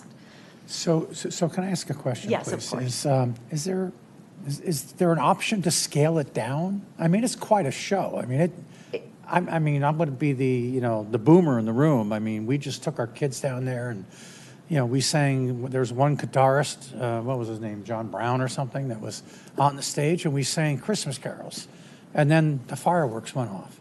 Now it's a production, which is fine. I understand taste change and everything, but can we reduce that? Is that a way to? I think that would have to be something that maybe the city wants to propose to the residents, because, that's the expectation now. And so it's not, we're not making the show longer, bigger. I haven't added any new entertainment. This is just the continuing costs to do what it is. So I think if you wanted to change that. It doesn't have to go to that extreme, but I'm not sure, the cost structure and what the entertainment all is. I mean, everybody's there for the fireworks. Well, It seems like you can- I'll give you like a couple of things right off the top of my head. It's cost $15,000 to do the environmental cleanup.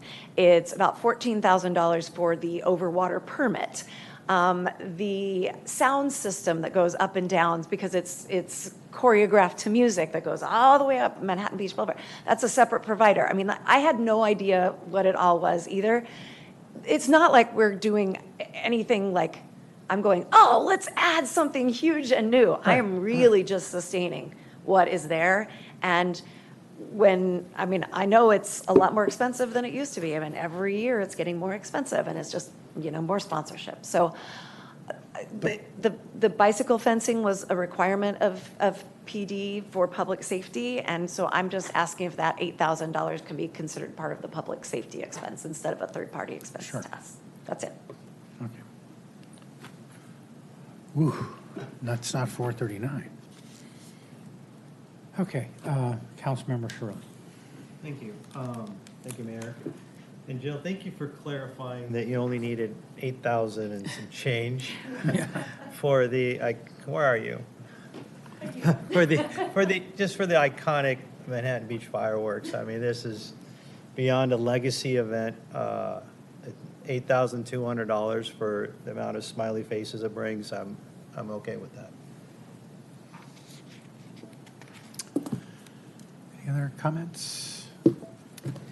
Need public comments. Yeah, public comments. Oh, I thought we were. I don't think so. So, anybody here in chambers? No? Online? No. My dog would like to comment. I'm sorry, you're talking. My Her dog dog. hates the fireworks, and she No. said, I cannot vote for this. No pause. Is he willing to give up a bone? She. She, willing to give up a bone. Okay, so seeing none, closing public comments. Council discussion. Comments, anybody? Councilmember Lesser? I will be supporting this motion. I appreciate, Jill, I appreciate you for all the work that you're putting into this production, and more importantly, just clarifying it. That's been part of my objection to this. I am grateful to city staff to bring all these matters to council for greater transparency to our public as to what these events are costing. And for future councils going forward, I think this needs to be part of the budgetary process to better understand what these costs are, burden rates, as well as the out-of-pocket costs, because the community wants these events. These are a big part of who we are and what our community has come to expect, along with our businesses. So we need to come up with a way that's sustainable going forward, and we wouldn't be doing our job unless we asked these questions and made sure that the overall costs for all of these items are something that's sustainable. So I will be supporting this particular motion. Mayor Pro Tem Tarnay? Thank you, Mr. Mayor. I think everyone in this room would agree that this is one of the best community event that our city does. This and the hometown fair, right? These are two huge signature event that is really, we talk about public benefit. Our whole community, everyone goes downtown, and to comment on what Jill has said about adding more. I haven't seen the addition. I've been going for a few decades now. I haven't seen the growth of it. I do see more people coming to attend because it is such a great event. And I understand your comment that when we started going, you could leave and start making your way downtown at 5 o'clock and still be able to get a spot. Now with social media and the growth and people knowing more about the event, people start posting up like at noon. I think people start getting their families down there. And it does greatly impact the businesses. People eat, they dine, they shop. So it brings a lot of activities into our downtown area. So it's great for the businesses. It's great for the residents. And seeing that what is being asked, that $8,164, I think it's an easy number to justify, because it does come down to public safety. We have thousands of people down there, 20,000 people, and this is something that our public safety, our PD is asking for, so I will be approving that amount as well. Great. So I appreciate the clarity, clearing up the numbers and the like. I'm still going to say, I think people would come even if the show surrounding it was kind of reduced a little bit. And I don't know how all these things work, whether or not you can just get a lower scale type of show, because the show is the fireworks. And the sound, I can understand that, but we lived without that sound for 20 years, beforehand, because again, it was just the fireworks that you were looking at. We went and, on our block, we gathered up our resources, our blankets and everything, and a couple of the parents went down there to save a space, and everybody walked on down. It was a great feeling of community. We did go shopping. We did use the restaurants. So I think it's a great event, and let's keep it great. Thank you. My dog still hates it. Is mine the last? Does that mean you're going to vote against it? If Call for mine's the the question. last comment, we have a motion to accept by Councilmember Sherillian and seconded by Mayor Pro Tem Tarnay. Thank you, and I think all I need to say is that we'll approve the holiday fireworks event and fund the subsidy of $8,164. Let me know if you need anything else. So can I just clarify? So we're looking for a decision moving forward on how we want to approve the subsidies. So the estimated cost of the subsidy would be around the $8,000.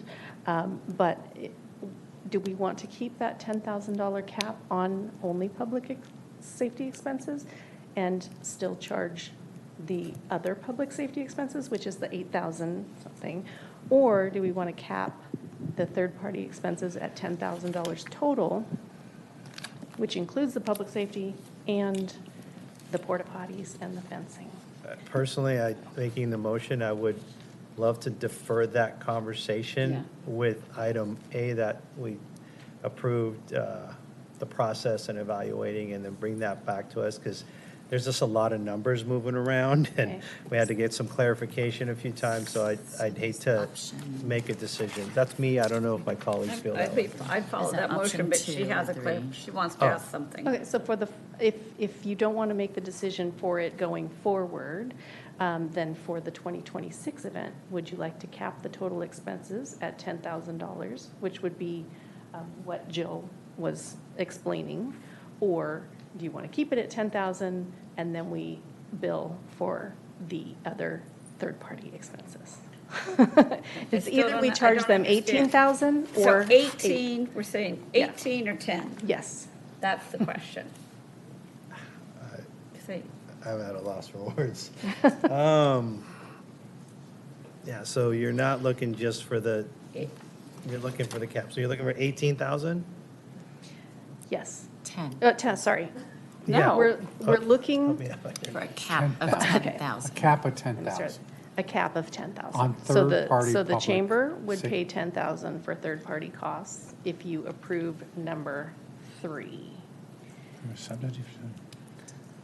But again, all we're on the hook for would be the $8,146.64. Well, we would be absorbing that 8,000, but we are also absorbing a significant amount of the other public safety costs. Sure, no, that's This is- understood. Yes, but yes, we would be on the hook for the 8,000. How do you want, maybe city attorney, same address, how do you want that worded? it is, honestly, I'm sorry, I didn't press my button. This could be a little more clear cut. The number 3 option, it explains that we will invoice the chamber for 10,000, no matter what the third-party costs are. So if they're above that, we're still only invoicing them 10,000. Correct. Where did the $18,000 number come from? The $18,000 is the $10,000 cap on public safety expenses. So we were going to charge them the $10,000.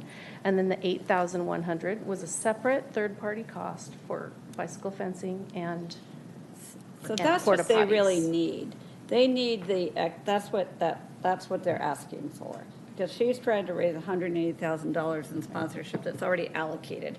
And we're saying that bicycle fencing is the $8,164. Then there's a public service that we're going to cap at $10,000. So if you want to make, right? Yeah, yes, that is It's essentially. a total amount of $18,164. It is. You had just. Now that means yeah. I'm raising 190,000, just so you If know. we don't. If you cap it at 10, then I go up. I mean, which is, I'm fine, that's what I'm offering. No, I don't I'm offering understand that. this. This So is there crazy. there was There's one other bill that was for the fencing and these porta potties that had never been billed before, that was the 8,000. And that's what I said, the 8,167. Now, if that was what it was billed last year. Like, if that 8,000 is more this year, if it's 9,000, I mean, then, am I like? So define how about you define the services that you want us? And what I do want to clarify again, this is the importance, and this is why this process is being put in place, is so we will have the ability to have these agreements in place that clearly dictate. Again, working with Pete and Tom over the years, this was a separate bill that was paid by the operator. And as things change and evolve, this was not in a written document, an agreement, and that is why we're having confusion here. Moving forward, we will not have this confusion, but that is the difference between the $10,000 and the $18,000, because previous years, that additional $8,000 had been paid by the operator. And again, with the transition of leadership, that no longer was communicated. I mean, I'm sorry, Ms. Mayor, let me press the button. Yes.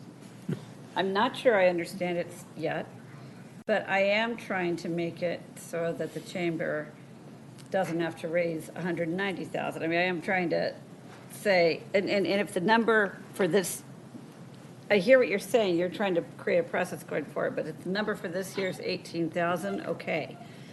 So be it, I'm fine with that. And I think I'm fine with that. I think everyone was thinking it was 8,000, so we all have to consider this. But these options, the cap is it confuses us, right? So option 1, approve a subsidy for all city services and all third-party costs. So that means we pay for everything. Is that the 18,000? Yes. Number 2, approve, I'm sorry, do you guys mind if I read this out No, loud? please do. Because I'm just sorting it out. Approve a subsidy for city services and continue with the pre-approved 10,000 cap on third-party public safety costs. So that means what? What is that? So the subsidy for city services, and do we pay above the 10,000? Do we charge her 10,000 and we pay above? Yes. Yes. For the barriers and the security costs. Okay, and then- she's saying, please don't charge me 10,000, but that's okay, whatever she's saying, she's saying. Number 3 is approve a subsidy for city services. And So number 10,000. 2 would be we charge the 10,000 for the third-party public safety expenses plus the other third-party costs. So that would be the chamber paying 18,000. Okay. Number 2. Number 3 would be the chamber paying 10,000. And Okay, so number 1 is us is paying 0. 18,000, 2 is having the chamber pay 18,000, and 3 is having the chamber pay 10, and us pay 8. Chamber, yes, Yes. yes. Number 3 is the chamber pays 10, and we pay all other expenses. Okay. Okay, so chamber pay, it's either the chamber pays the extra, this thing that, what had happened is there was an account, everyone figured out, wait, no one's paid this bill because Pete was doing it this way, Chevron or whatever was doing it this way. So then we got to figure out who pays it. That's why this is happening. It's a poopy method. Okay. I mean, like, to be honest, part of it probably was that initially there weren't porta potties, right? Yeah. And so they were probably going into people's restaurants and shops and asking That's for why you bathrooms. mentioned the poopy- I don't So know. that's part of That's it, what I said. is that. And then the other part is the bike fence. The bike So, fence. Yeah, that is in the street. So number one is the city's going to pay 18,000. Number two, the chamber's going to pay it. Number three, we pay 8 and the chamber pays 10. Those are our choices here. Correct. And just so you know, that 10,000, because it wasn't ever in the budget that I got, means that I will be raising 190 now, right? Isn't that what we decided? Yeah, okay. So you want So, pity. because I'm doing my share to raise that extra 10,000 this year, starting this year too. Okay, so what's your motion? Motion is to defer my motion to Council, Mayor Pro Tem Tarnay. Come on now. I mean, what are the options again? Number three. Number three. City pays 8, chamber pays 10. Yes. Cap. Cap. Cap. Is that, Yeah, is that sure. appropriate? Number three, option number three, approve a subsidy for the city services and a $10,000 cap for all third-party costs. And that will be just for the 2026 event until we iron this out later, correct? That's it. That's my motion. Okay, so we have a motion by Councilmember Sherillian, still seconding it? Yes.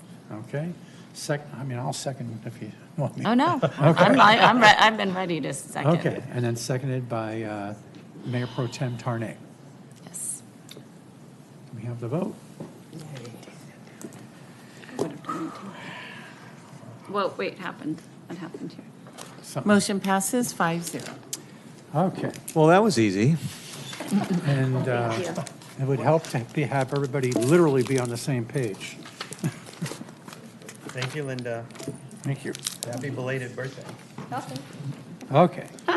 Now, Yeah, happy birthday. Come to council. Let us, Belated, it's already like late. yeah, let us turn you around. And like, okay, so there's this one more slide about legacy status to be requested. We're finished with this item? done. We're done with that Okay. item, Mayor. dude, clear as mud.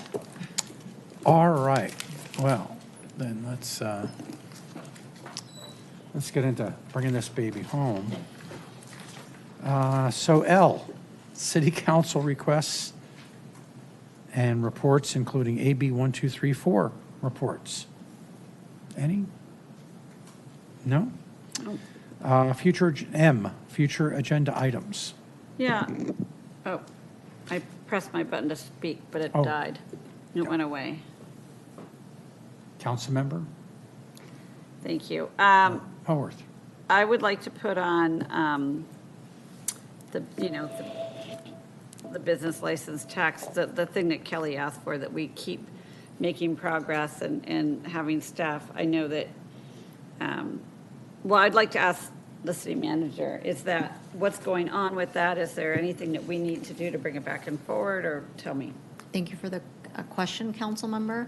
The staff's plan was to continue to work with the various interest groups and bring back throughout the course of the next year smaller discussions about the business license tax, and then we will piece it all together at the end of the year. But our plan, unless council directs us to go in a different direction, was to continue to work on this and bring back bits and pieces to the council so it's easier to digest, and we go out and essentially have those discussions with those specific groups, and then come back and share the information with the council and continue to keep this moving forward while we make progress over the course of the next year. I think if I. Yeah, if I- please. It's your future item, but I do agree, and I'd like the actual future item, but a future item to come back and at least give us kind of a foundation of what you just said. Yeah. And allow us an opportunity to provide some direction and input. Yeah. Before going out and doing these exercises of multiple Yeah. working groups. I'd love to get some, I would, if that's something that you had in No, mind, I that's would what second that. That's what I would say that. I mean, it doesn't have to come back to us as a finished, here's what we've proposed, right? Because Yeah, that just way we might. Allow us to input. Yeah, so, And it doesn't have to be right, I mean, just, Yeah. obviously, we need a third vote, but. and yeah, right, and we're not saying how, yeah, Yeah. it's gonna take a lot of work and, yeah. So you both have two votes? That's just, yeah, it's a two-step Yeah. process, so it would have to come back Right. next Yeah, time. no, I understand, Yeah. but Yeah. you're making those two votes? Yes. Yes, okay, I just want to clarify that. Clear as mud. Okay with that? Okay, I yep. I have a future item.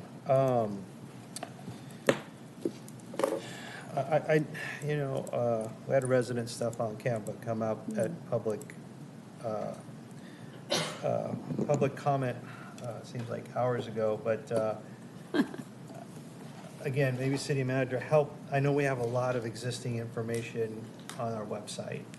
And I heard, transparency, arena dashboard, give city council an update every 6 months so the public can kind of hear through our meetings what's going on out there, at least as frequently as we can, that doesn't hinder too much strain on staff. But can you help kind of articulate what that would look like as far as what Mr. Campbell said?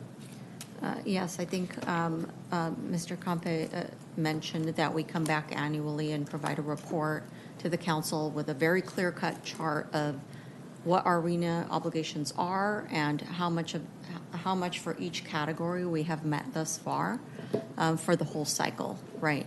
And the community development director does have some ideas on what additional charts to post on the existing website. So we have internally been discussing those options already. So it's up to the council if the council would like us to come back more than once a year. I will say that once a year update that we prepare does take a significant amount of work because we're essentially having to go through all of our building permits to understand what housing has been produced and in what categories. So it does take staff resources if we were to do that twice a year, but again, it's up to the council to let us know. Okay. In terms of making the website clearer, we're already discussing how to do that and how to improve it. Yeah, I think my request would be as a future item is maybe bring it once a year. We get a lot of input from staff, from our constituents and the residents, which are the same, just is the city doing enough? And just, I think this is one of those times that we can just bring it and be a presentation and do it once a year. We do that already. So I'm a second for that. I'd like to make But a she's saying we do it once, when do you bring? We do that in prior to, I think it's April 4th of every year. We come to the council. We make a presentation to the council on where we are in regards to our RENA obligations for this current cycle. And we break that down by each income category because that's really what matters at the end of the day and what HCD is looking at. We talk to the council about all of the progress we've made on the housing programs for this particular cycle, the numbers of permits that are issued, numbers of ADUs that have built. So all of that gets compiled into the annual progress report, which is state mandated. Gotcha. I was going to ask if it was state mandated. So what you're saying is it comes every April? That's correct. Okay. Or before April, because we have to submit it by, I think it's April 4th. Gotcha. So, all right. Then I'll withdraw my, all right, let's. Well, then I'll make it. I think it needs to be twice a year. This is, as I mentioned in my mayor rotation speech, it is the existential threat to what is Manhattan Beach.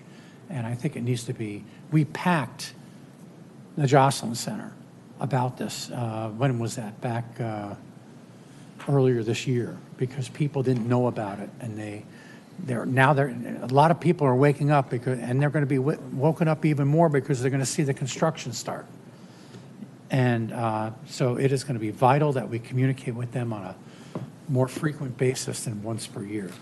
So Maybe it could be less maybe one of the times could be less technical because the report that you're providing prior to April is very specific for the state. Yeah, it's very labor intensive. Right, but this other thing could be less technical.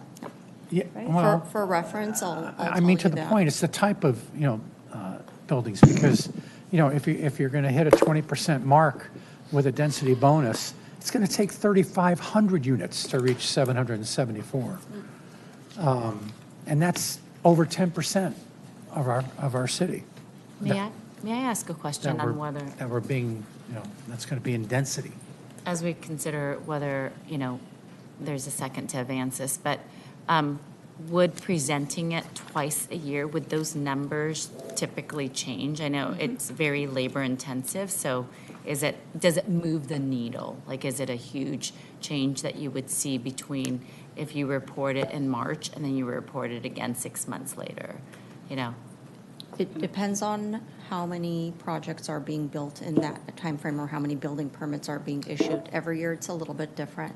If you look at the progress reports for the since the initiation of this current 6th cycle, what you're going to see is not that much movement on the affordable units, which really is what we're trying to look at here. But as is typical for most cities, you're going to see that number for the above market rate units continue to increase because that's where we see the most growth, right? But what is HCD really looking at? How are you doing on your below market rate units? And that progress is slow. If I may, Mr. Mayor. If I can make just one more comment about the defending the twice a year, is that people wake up to it. They're being exposed to it. If you've got the ability to talk to them twice a year instead of having them wait, then they can get that information and they will, they can make decisions about what they want, see what they want to do about it. We've already got an example of a home that was sold right adjacent and they lost $400,000 in market value in that home. These are big, big questions that our residents want answered. So as they go along, they're learning about it. So I think we should have the availability of as many meetings as possible to get that information out. If I may, I think we already previously asked for an agenda item to be added, a future agenda item on kind of more of a housing task force, because I think what we're looking for isn't just the reporting of information, but what can we do with the information and how can our city work best to, because I think I'm hearing what you're saying is that the amount of building that will be required doesn't address the actual problem of affordability, right? Because in order to even meet those numbers, so I think the reporting of it is one thing, which annually sounds to me like it suffices, but we have this second ability to actually see what our city can do to act upon those numbers and help us guide our policy on what we can even do to address that. So it's a two-segmented, area that I see. One is the reporting, which I think is very helpful, and Stefan, emailed us and we saw the numbers and it is very helpful, and that's the one component of it.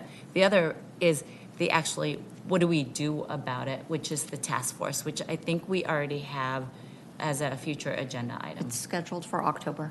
I mean, the task force, what's the task force going to do?